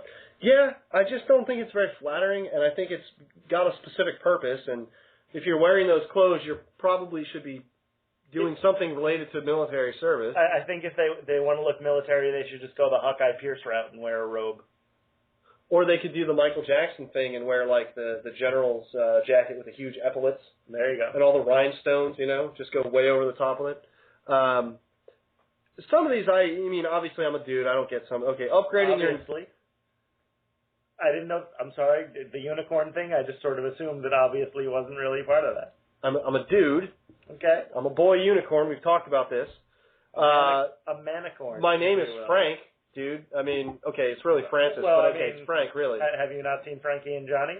Frankie was the chick. Well, I'm aware. I'm just saying, you could very well be Michelle Pfeiffer right now. Of course, if you were, I'd have to turn off the microphone and do things to you. Sorry, I love Michelle Pfeiffer. I think Michelle. I think Michelle Pfeiffer would rather be in a Brett Leonard movie. To be honest with you. Oh, I'm sorry. I couldn't resist. Owie. I've been getting beat up all show. It wasn't bad enough. I had to hear Lewis knocking on John I've Carpenter's music. been getting beat up all show by you, by Lewis. Everyone's been kind of picking on the unicorn here. All right. So I feel like I had to get a little one in there. That's all right. At least you'd be working. When's the last time you it's an insult to Brett Leonard. It's still a backhanded insult to Brett Leonard, right? So there you go. Upgrading your engagement ring. 81% say don't. I would say don't as well. I would say don't as well. That's your ring, dude. I mean, look, this whole 2-month salary crap, that's what the diamond people tell you, man. That's what De Beers, that's what the diamond industry, the people who, are doing the horrible, horrible things that they're doing to people in Africa to harvest those diamonds. Washed blood diamond, but it's really just a fictionalized account. But anyway, so... but Leo does a great accent. He does, actually. He's very consistent with it, which is impressive. Always is. Better actor than he gets credit for. Oh, dude. Everyone, it's the same argument, everyone will say, once in Gilbert Grape, watch him in that, way better. I think The Aviator. I think in The Aviator he was fantastic. Yeah. Show me all the blueprints. Show me all the blueprints. Show me all the blueprints. All right. So. Show me all the blueprints. I am the walrus. I can't stop now. I am the walrus. I am the walrus. I am the walrus. No one's getting it. They're like, what the hell are they saying? Go rent The Aviator, folks. It's a good flick. Rent The Aviator and then watch Big Lebowski and you'll get the walrus joke. Okay. I say don't. Okay. Winged eyeliner. I don't even know what that eyeliner. Means. It's eyeliner has wings? Well, it's when you do your eyeliner. Is that to protect you? It's when the ladies do the eyeliner and they do the little wing at the, to get the little cat eye effect. Oh. Yeah, no. No, you don't say do it's that. 56% say it's a do. Don't you do say that. it's a don't. I say don't do that. I say it depends. I say sometimes it's okay, depending, but not as an everyday thing. You're going to the office, don't do that. You're going to the grocery store, no, that's not necessary. I'm not a big believer in makeup to begin with. I think most women tend to look much better without it, but that's just my own feeling. Okay, all right. I don't necessarily disagree with you, although I do understand the appeal of it. I understand the appeal of it. Although men should never wear eyeliner. Can we just say that? No. Guyliner, bad. Yeah. Just bad. Just bad. Enough with that. That is a don't. We're saying that's a don't. That's not in here, but we're saying that's a don't. Okay. Maybe that dude from My Chemical Romance, but that's it. Johnny Depp as a pirate, no one else. Okay. Tanning bed taxes, 77% say they're a do. Why would you want to tan at this point? We all know the danger of it. I mean, I'm so sick of everyone being orange. Yeah, well, the spray tan I don't think is as bad as the... Speaking as someone who's had skin cancer, at a young age, too. I wasn't even in my 30s yet. So, you know what? Dude, seriously? Tanning beds? No. They're an absolute no all the way. Taxes? For sure. Absolutely. In fact, go see Final Destination 3 and then see if you want to get in a tanning bed. You really want to encourage people to see FT3? Okay. Yes, I do. All right. I like the Final Destination movies. Can't wait for the next one. Okay. So now, apparently, in here it says, now that's a do. So apparently the new trend, Beans, is that we're supposed to give ourselves a madman makeover. We're supposed to wear 60s style skinny suits and skinny ties with flat front pants and shiny fabrics.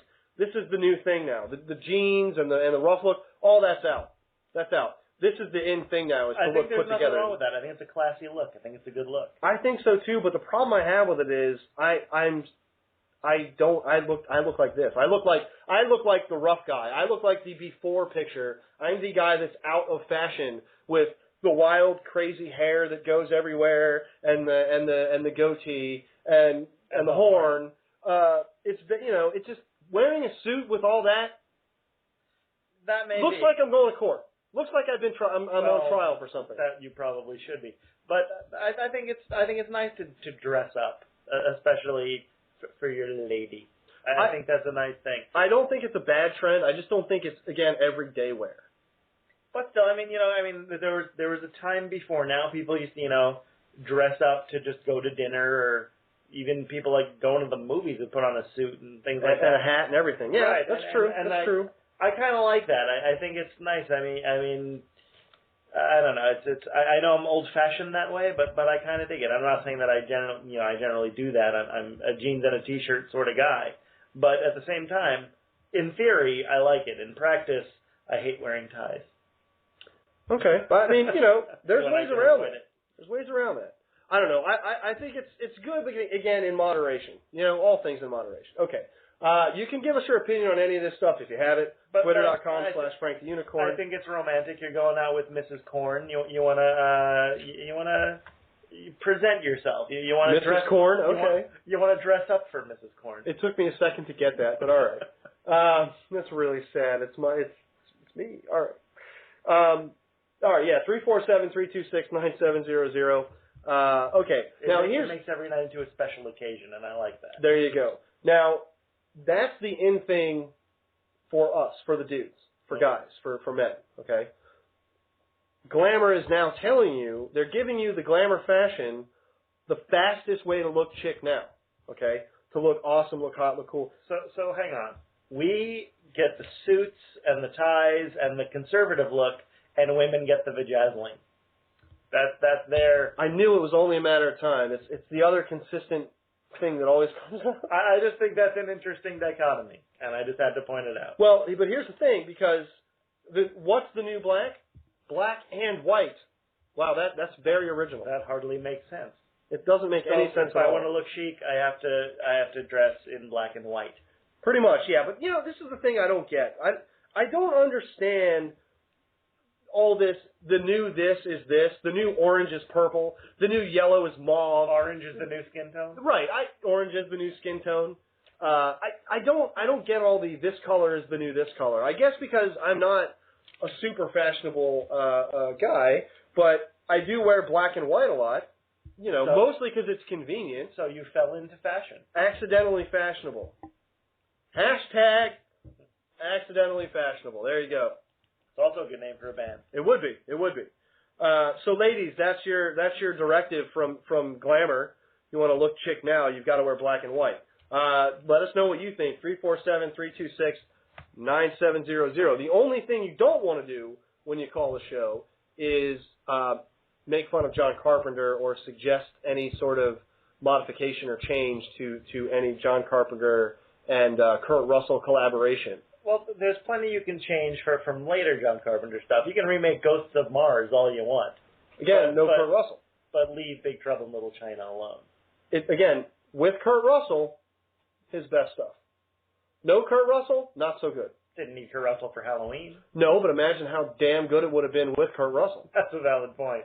It would have been much more frightening if Michael Myers was actually Kurt Russell. I think they tried that in Death Proof. It didn't really work. And here's the thing. And not even Kurt Russell playing Michael Myers, just Kurt Russell.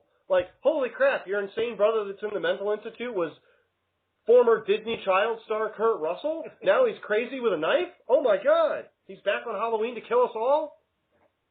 Hey, John Carpenter, guess what? If it counts, he wasn't her brother in the first movie. They wrote that in the sequel. They did? Okay, all right. Well, all right. By the way, John Carpenter, you're welcome. You're welcome for the great idea. Okay. Apparently Velvet is coming back in style. Velvet Jones? I'd rather Velvet Jones. Well, you can always have Velvet Jones. You just need a Best of Eddie Murphy DVD.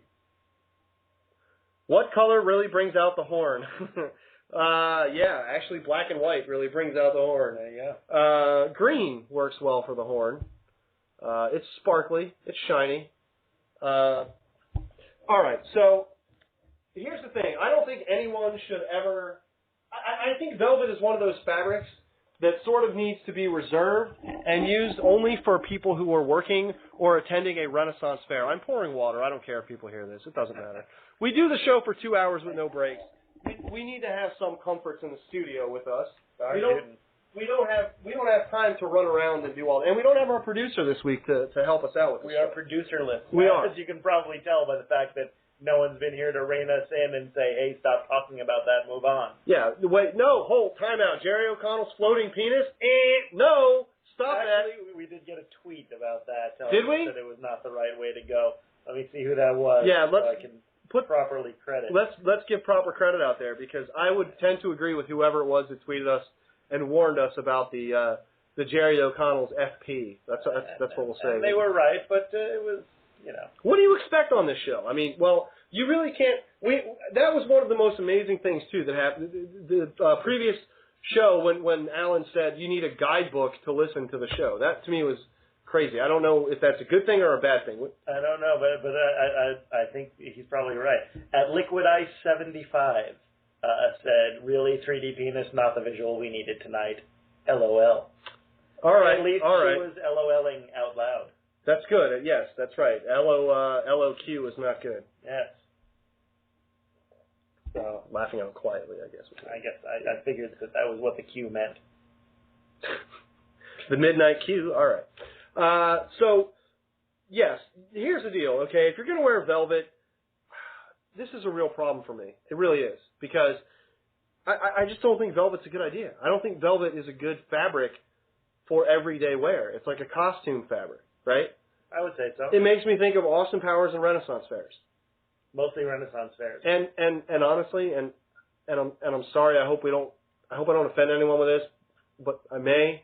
It makes me think of the spinsters with the cats.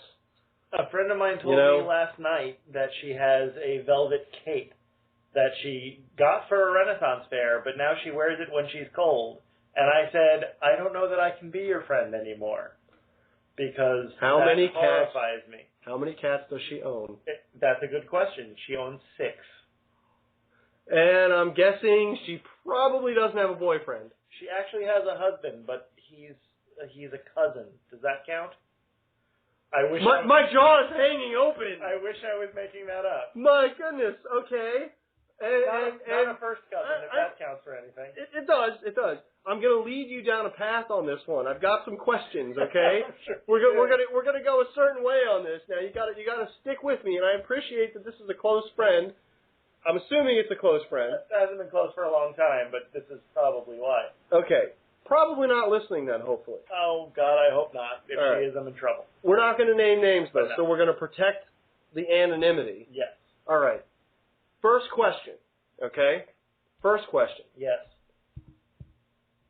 Are you aware of, now, if you don't know, obviously you don't know, but yet, first question, did she watch Xena Warrior Princess? Yes, she did. Consistently? Yes, she did. Did she tape it? Or own the DVD? I believe she does own the DVD. Wow. Okay. I'm fairly certain probably doesn't have kids. Well, he has kids. Okay, but she does not. I guess she rents them. She's a lease with an option to buy. Okay. All right. So let's. Kids of her own. Okay. So she wears a velvet cape. First of all, she was going to a Renaissance fair. Fine, but she was buying a costume to go to a Renaissance fair. Yes. Border, that's on the border. That is on the border. And velvet capes, not cheap. No, they're not. Right? So, on the border, maybe a little over. You see where I'm going? Okay. It's a step past the border, yes. Okay. She's on a certain path in life, and I think we know where this is going to end up. And yeah, she's going to be the cat lady from The Simpsons. She is. She's going to throw cats at people. And yell and mumble. I think there's a decent chance. While wearing a velvet cape. Let me ask, does she collect newspapers? Not that I'm aware of. Does she doesn't save newspapers, every newspaper that she gets? God, I hope not. I mean, one side of the house is all litter boxes, the other side's all newspapers under the ceiling. My velvet cake. Does she play D&D? Does she still play Dungeons and Dragons? No, but she's very much a video gamer. She's a video gamer. Okay, so she plays probably a lot of Final Fantasy. Exactly, the World of role-playing stuff. Does she do World of Warcraft? She does. She is a Warcrafter. Do they have names? I don't know. I've never played. I have not either. I'm nerdy about a lot of things, but for whatever reason, D&D just passed me right by. I never got into the whole gaming culture. I kind of wish I had, and I feel like I can see the appeal of Dungeons and Dragons. It always seems like way too much work for me. Creating your character, creating the world, it's too much to do. You know, I'll play Parcheesi. The thing is, Dungeons and Dragons. Yes, okay, I played some D&D, okay? All right, I admit it. All right, I played some D&D. You know what? I even played D&D with a girl. I played D&D with a girlfriend. Well, now you're just lying. I'm not. I'm really not. And I'm going to say, this was a long time ago. I think I was like 15. Her name was Roberta. She was awesome. Okay, she wasn't a girl. No, she really was. Trust me, she really was. It was Robert. She was effeminate. Okay, no, her name was Roberta. Okay. We worked together at a grocery store. That's where we met, and she was amazing. She was very beautiful. She was very funny. She was a wonderful person, and we dated for a little while. And she played D&D, and she liked D&D, and I was shocked by that, and I thought that was so cool because I was trying to hide that from her that I played D&D. But it is a fascinating game. You can get absolutely lost in it, but the thing that you got to always remember is you can make up your own rules, man. You can always make up your own rules, and that's the problem with D&D. I guess that's true. Because it leads you to so evolves into that.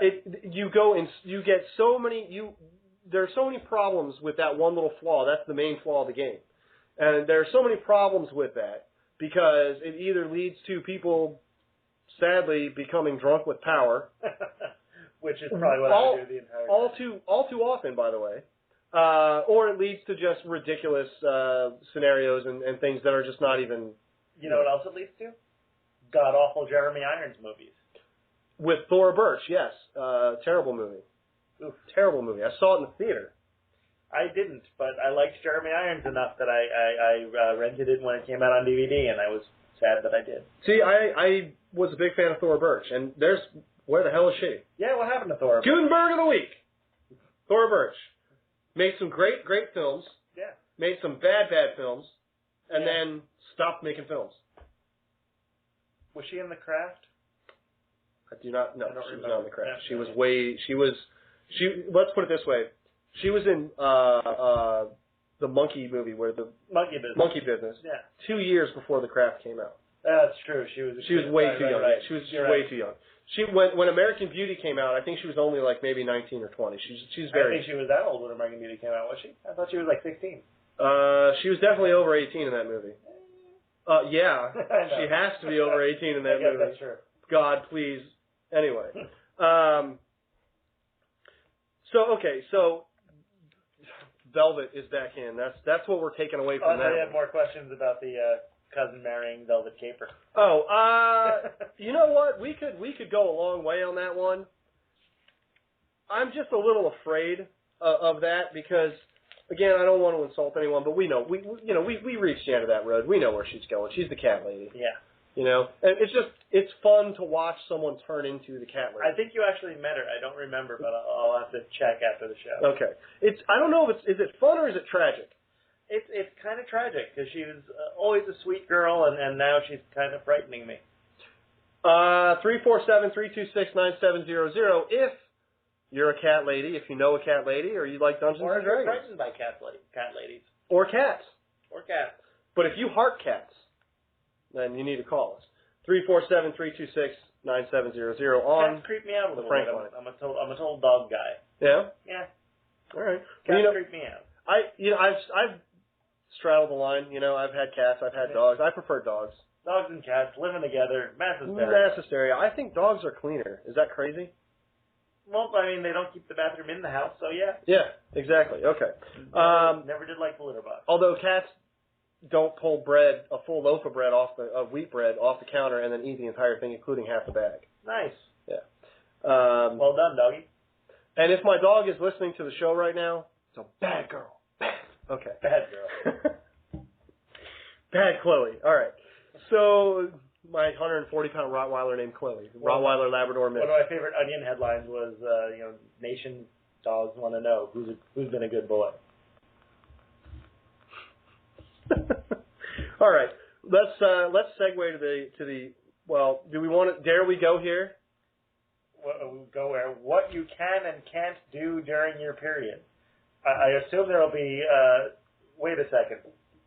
Before I go on, I do assume there will be something about whether or not you can vajazzle during your period. No, there's not. But there's a picture of a lady and a gentleman in bed snuggling, and the gentleman has what looks like the paint from the View to a Kill video on his face. What is that?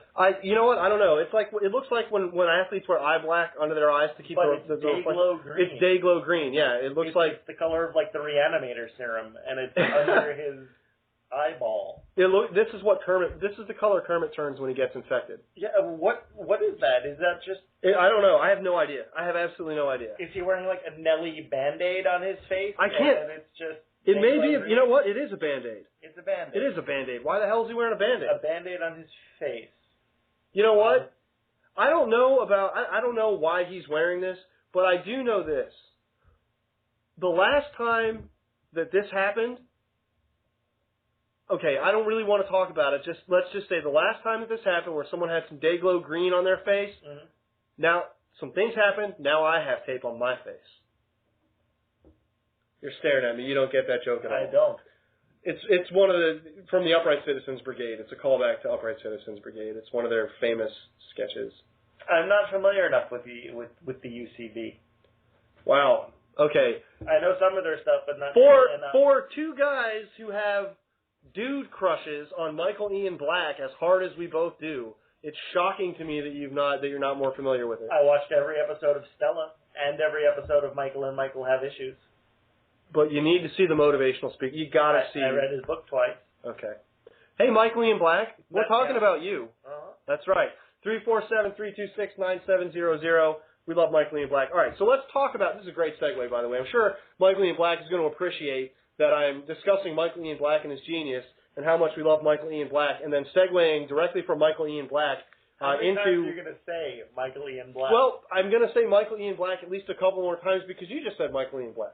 So I'm going to say that Michael Ian Black would really appreciate me segueing and saying Michael Ian Black about 100 times before I say, hey, Michael Ian Black, this is what you can and can't do during your period. According to Glamour. Now, this is interesting because as guys, we don't have this process. It doesn't happen to us. It's a female thing. And guys are afraid of it. We're scared of it. We don't understand it. It grosses us out for the most part. Most guys are very uncomfortable with it because, again, it's very unknown. And there's blood involved, and that's frightening. That is frightening. Okay? Blood and genitals for guys, that's bad. A really bad combination. Okay. It's like a Brett Ratner movie. It's like a Brett Ratner, Clint Howard movie. You love Clint Howard. You love him. Okay? You love him. I have no problem with Brett Ratner. Oh, I'm sorry. Brett. I would rather. You have no problem with Brett Ratner, really? Well, no more problem than everyone else does, but I don't actively hate Brett Ratner. Okay. I thought Rush Hour was entertaining. Okay, good. All right. I didn't hate. I apologize for my misspeak, my slip of the tongue. Yeah. Brett Leonard. Now that's a man. It's like Brett Leonard and all Clint the Howard. That people give to Brett Ratner, they should be giving to Brett Leonard. It's like this, okay? A woman during the menstrual cycle. The menstrual cycle for us, again, because it's blood and genitals. So for us, it's also frightening. a great name for a band. A great hashtag blood and genitals. Blood and genitals. I'm sure we'll get another tweet telling us to immediately change our topic. I refuse to hashtag blood and genitals. Okay, good.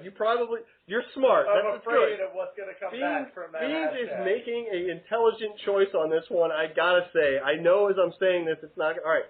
Anyway, it's like this. It's like Clint Howard in a Brett Leonard movie. We love Clint Howard. We do. We love us some Clint Howard. One of our favorite things in the world, Clint Howard. Absolutely. Just like for a woman, yes, that's one of our favorite things. One of the things we don't like, Brett Leonard. Just like, guys, we don't like blood. It's true. Not, all right. So I think that's why it freaks us out. All right. But so if you want to camp in bear country during this time, go for it. Really? No, they say go for it. Yeah, I would say don't. Yeah, no, bears. But it's an urban myth. They say it's an urban. From Anchorman. They say it's an urban myth. Yeah, they say it's an urban myth. It's not. It's not enough to. Bears are not going to. But can you go swimming with sharks? That's the very next question. Can you swim in the ocean? First of all, you shouldn't swim with sharks to begin with. That's probably true, unless you're Kevin Spacey and Frank Whaley. Great movie. Love that movie. Very great movie. One of Kevin Spacey's best performances, I still actually. use my bath-mat means more to me than you do all the time. Great ending to that movie, too, man. If you haven't seen Swimming with Sharks, you need to watch that film. That's a great film. They say, yeah, you can swim in the ocean. There's a tiny chance that it could attract sharks, but swimming with a dog is more of a lure because they mistake the dog's movements for a fish in distress. Bummer. Yeah. They say don't quit smoking while you're having this time because of the stress level is too much, and it makes it more difficult for you to really quit. Start a new diet. Apparently that's okay. Obviously, have sex without birth control. They say proceed with caution. Look. Proceed with caution. Yeah. I think that goes without saying. Yeah, wouldn't you think? Maybe that's how he got the Band-Aid on his face. He did not proceed with caution. I'm silent for a reason. Okay. This is pretty self-explanatory. Do upside-down yoga poses. Duh. What woman thinks to herself, I've got this going one way, right, out of me, which is where it needs to go. That's the natural... That is the natural order. That's the natural way, right? I just dropped the pen, so what? That's the natural way. I'm going to turn myself upside down and completely reverse the natural, forgive me, flow. But, I mean, how long are you really holding that yoga pose? Well, it says here not to do it. It says it's a bad thing. It seems like it wouldn't be that big a deal. It seems like it would be a yoga pose, I would assume, is a momentary thing. Let me put it to you this way. If you're so into yoga, okay, that you're doing it while menstruating, you're probably really into yoga. You're probably holding those poses a long time. I guess that's true. You're not like a jerk like me that goes and does like two things and I'm done. I'm not particularly flexible. I don't really know from yoga poses. I don't know what the standard length of your standard yoging is. I really couldn't tell you. I've only done it a couple of times. I've done yoga a couple of times. I mean, it was fun. I liked it. Not necessarily enough to make it a thing. But, it was pretty cool. Now, here's a juicy article that I want to make sure. We've got about 19 minutes left in the show. 347-326-9700. We do have Did you say that there's a juicy article in what magazine? In Glamour. Glamour? Yeah, hold on. All right. We've got the what scares men about women. That's not the article I'm going to get to. Okay. We may get to that. But the 7 scariest movie moments of all time. Oh, this is according to Glamour, and this is right up our alley. Because when I want to know the scariest movie moments of all time, I think Glamour. Of course. Glamour magazine is my first stop. Forget Premiere. Do they even exist anymore? I don't know. Forget Entertainment Weekly. Forget Film Threat. I'm going to Glamour. Fangoria? No. No, Fangoria. Okay. Rue Morgue? No chance. Glamour. Now, based on the fact that you just named pretty much every magazine that is either related to the genre of horror, or writes about horror, or features horror, I would say that this is the perfect... I didn't get to Horror Hound yet. This is exactly why... This is exactly why this article is right up our alley. Because this, for you, is a big, fat pitch right down the middle of the plate. But before we get to this, I just need to go cancel my subscription to Empire and get myself a subscription to Glamour. You know what? If we mention Glamour enough, I would. They should give us a subscription to these magazines. They probably should. They should. You know what? Frankly, if the boys from Empire are listening, you can always renew my subscription for free. I love that. There you go. We'll talk to the producer. We'll talk to our producer about that. See if we can get some freebies. Okay. 7 scariest movie moments of all time. Now, these are according to Jessica Siegel, is who wrote this article for Glamour. We're going to go backwards. As you should with any list like this. Well, you want number 1 to be the last. Here, we're going to have some issues with this list. You think? Here we go. All right. If you want to get in on this, 347-326-9700. I really don't think we're going to get the other part of the art. This is going to probably be the end of the show. Indeed. We're going to be on this for a while. Call in, please let us know what your scariest movie moment is. Perfect. Yes. I'm a big fan of hearing what scares people and what moments in movies are truly effective to them. Number 7. You ready for number 7? I'm ready. Number 7. Okay. Now they apparently had expert judges. Here are the expert judges. The expert judges were Elvira, Mistress of the Dark. Okay. Cassandra Peterson's an expert? Okay. Yeah, all right. I mean, that's cool. Okay. All right. Yeah. All right. I've heard of her. That's a bonus. Okay. That's a bonus. Sherry Moon Zombie, actress/designer. The scariest thing I've probably ever seen in a movie was Cherry Moon Zombie's acting in one of them. That's not true. I actually like Sherry Moon. That wasn't fair. Sorry, Sherry. She gets a lot of flack for the Halloween remake, which is a terrible, terrible, terrible, terrible movie, but she actually gives a very good performance in it. She's very heartfelt, and I appreciated that in such a lousy movie. And I believe she's married to one Rob Zombie. Yeah. How else do you get the surname Zombie? Well, you never know. But if you're gonna, I mean, how do you get the surname Unicorn? But I gotta love the hyphenating. Moon Zombie is just the perfect name. Dweezil Zappa couldn't have done better himself. You know, that is pretty much the coolest last name you could ever have, Moon Zombie. It's awesome. I really don't think you could get better than that. All right. Meredith O'Hare. Oh, I was afraid you were about to say Baxter Burney, and I got nervous. This is not a Lifetime movie list. Okay.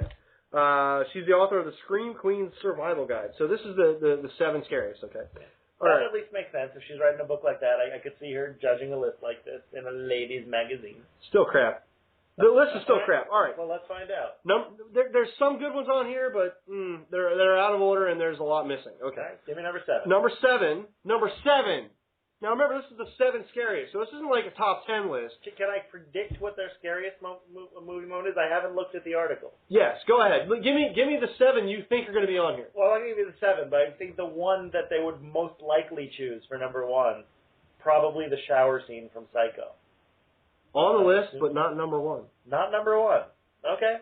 See, that would have my thought for a women's magazine. It's a scary, vulnerable moment, but okay. Let's see what's number 7. Number 7, Halloween. Okay.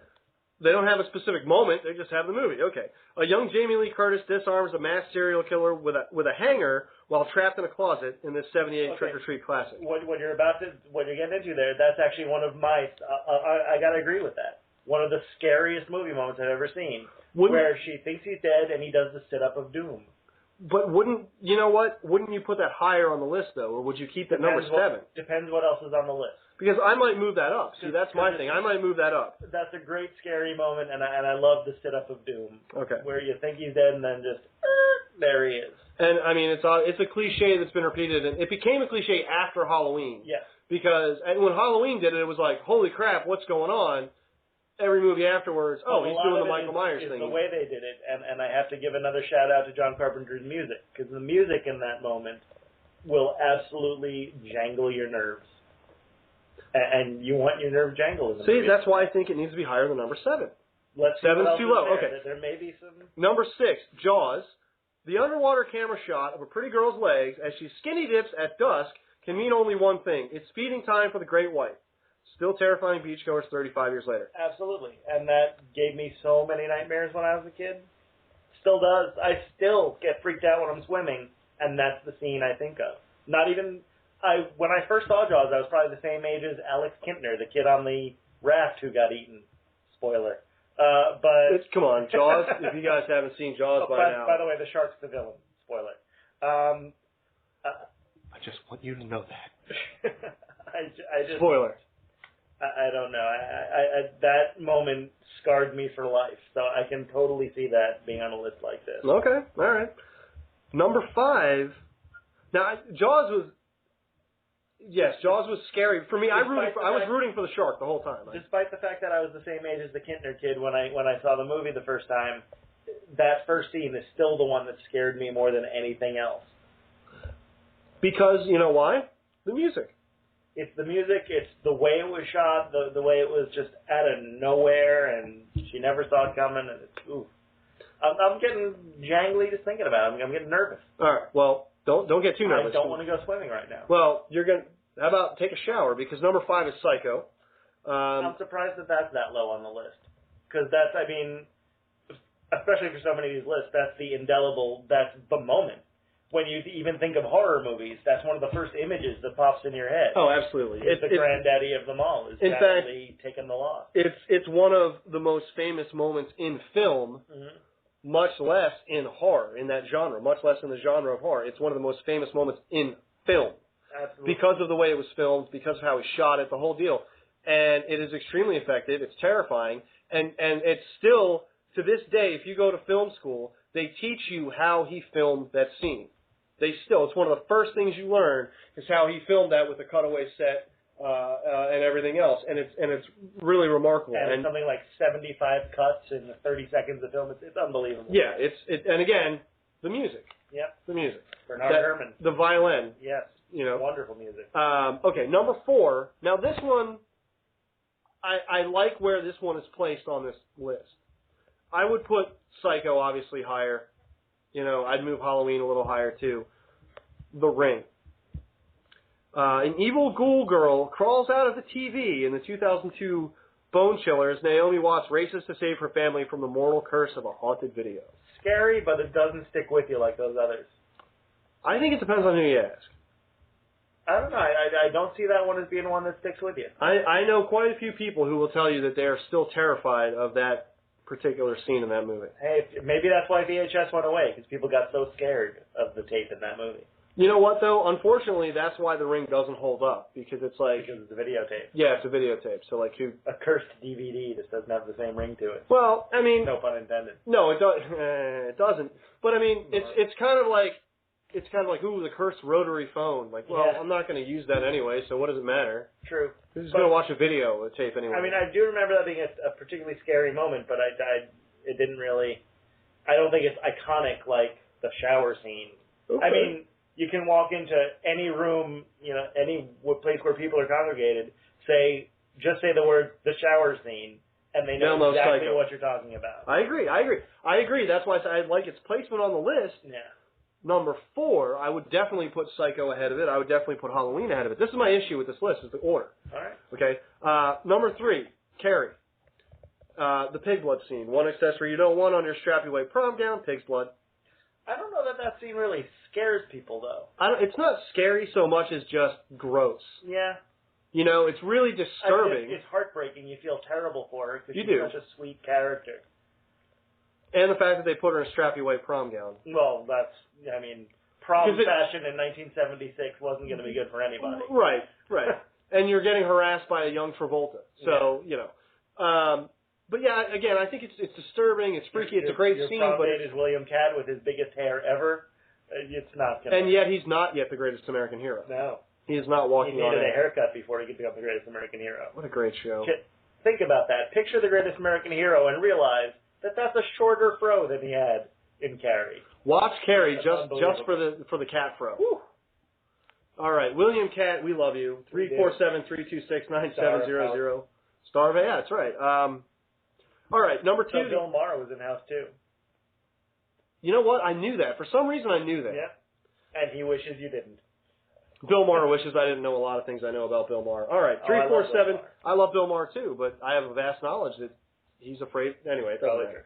347-326-9700. Okay, The Exorcist, number 2, The Exorcist. In the 73 horror pick, markings scraped on Linda Blair's stomach from the inside read, "Help me." A scary moment, but there's, I think, some other much more indelible moments in that movie. The head spinning, the pea soup, the crucifix. The crucifix scene. Which we'll go back to what not to do during your period, but I don't want to spoil it for those who haven't seen it, but that is a horrifying moment. I wish you all could just hear me sigh.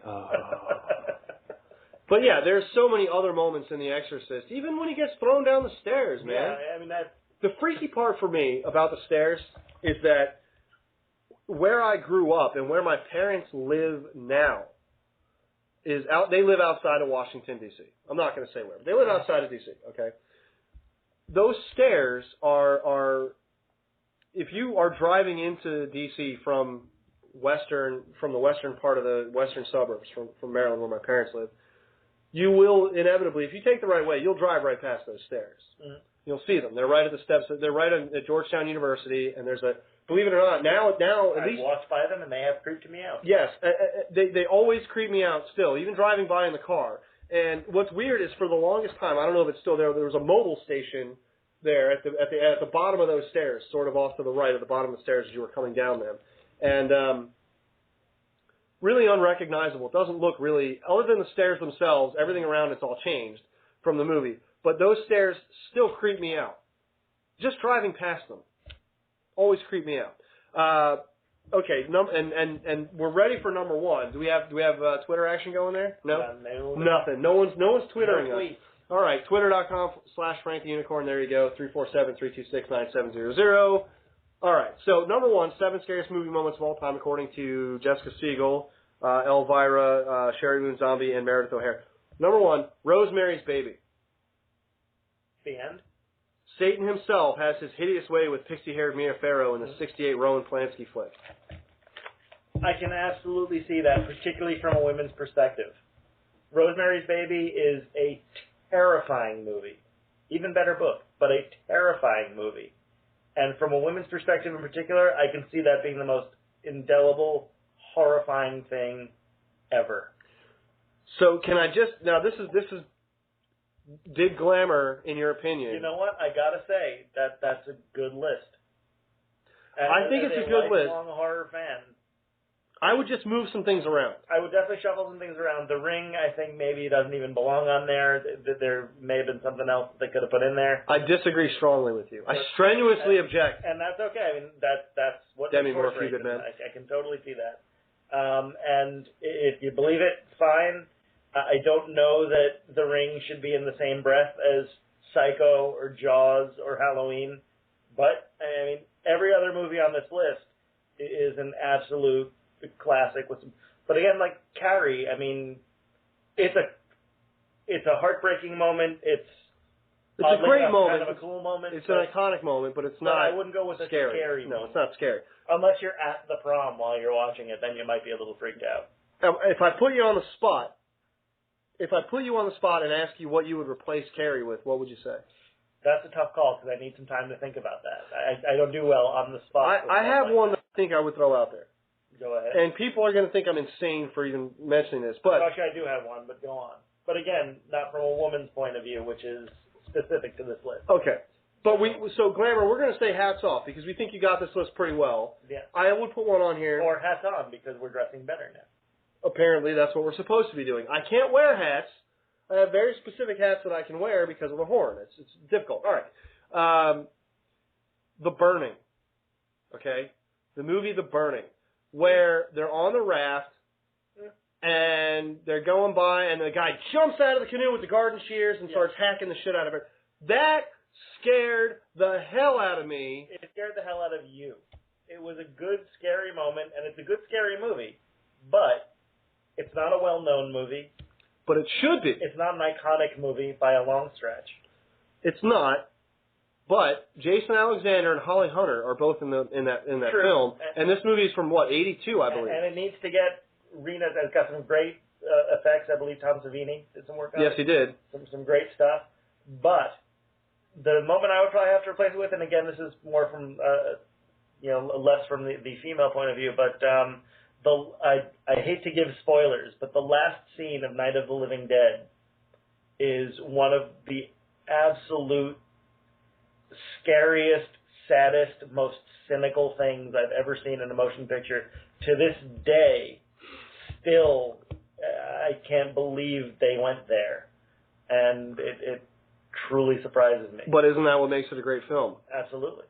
And that's always, we've got about 2 minutes left, so we got to wrap it up. But that's one of the things I think that makes great film is when you don't get the ending you expect, but you don't get the happy ending. Right. And not only was it not the ending you'd expect or not the happy ending, but it's such a bitterly cynical ending and still fits the movie so perfectly.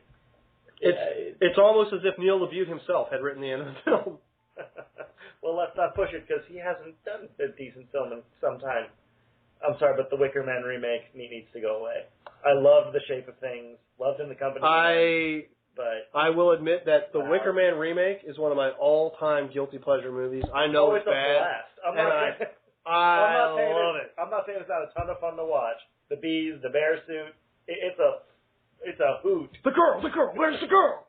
It's a hoot and a half, but far from being a No, it's movie. terrible. And the original Wicker Man is, and that is a great scene as well. Yeah. The final scene of the original Wicker Man is Absolutely. very, very scary. All right, so we're wrapping it up. We got about a minute left. We're going to wrap it up I feel like real we quick. just did our Halloween show. Well, no, but it's getting there, and we're going to have a great Halloween show this year, I think. I'll have to come up with some costumes. I guess maybe I'll go as a unicorn again. All right, so we're going to wrap it up. I do want to thank, Is Adorable with Modern S for Less for calling in. I want to thank Beans for being here and being I would awesome. like to personally not thank Lewis because he called in, which was wonderful, but then he had to go and mock John Carpenter's music. I'm going to say thank you, Lewis. I thank you, Lewis, for calling in and keeping it real. I appreciate the back and forth. I think it was great, and we look forward to talking to him next week. He's got some really good stuff going on. I think he needs to go pick up that big little China Blu-ray and listen to the music. I agree, and we're next time we see Lewis, we'll see Lewis again, and when we do, we're gonna strap him down and make him watch Big Trouble in Little China, and he's gonna love it. All right, so we got about 30-40 seconds left, so we just want to say Michael Ian Black. We love you, and we're going to get you to call the show one day, and it'll be a great moment. And I just want to say, if I may, I know I've given Brett Leonard a lot of crap, but the truth is, he deserves every second of it and more. I really, truly don't like you, Brett Leonard. What a great way to end the show. All right. So we're going to have this ending be bitter and heartfelt as well, I guess. That's right. Can it be bitter and heartbeat at the same time? I guess it could. Night of the Living Brett Leonard. We've got about 15 seconds. Say something bad about Brett Leonard. I think I'm out of bad things to say. I'll never be things to say about Brett Leonard. All right. We're on next Thursday, 8 p.m. Tune in then. Until next week, thank you for tuning in. That's it for the Frank Unicorn Radio program. Bye-bye.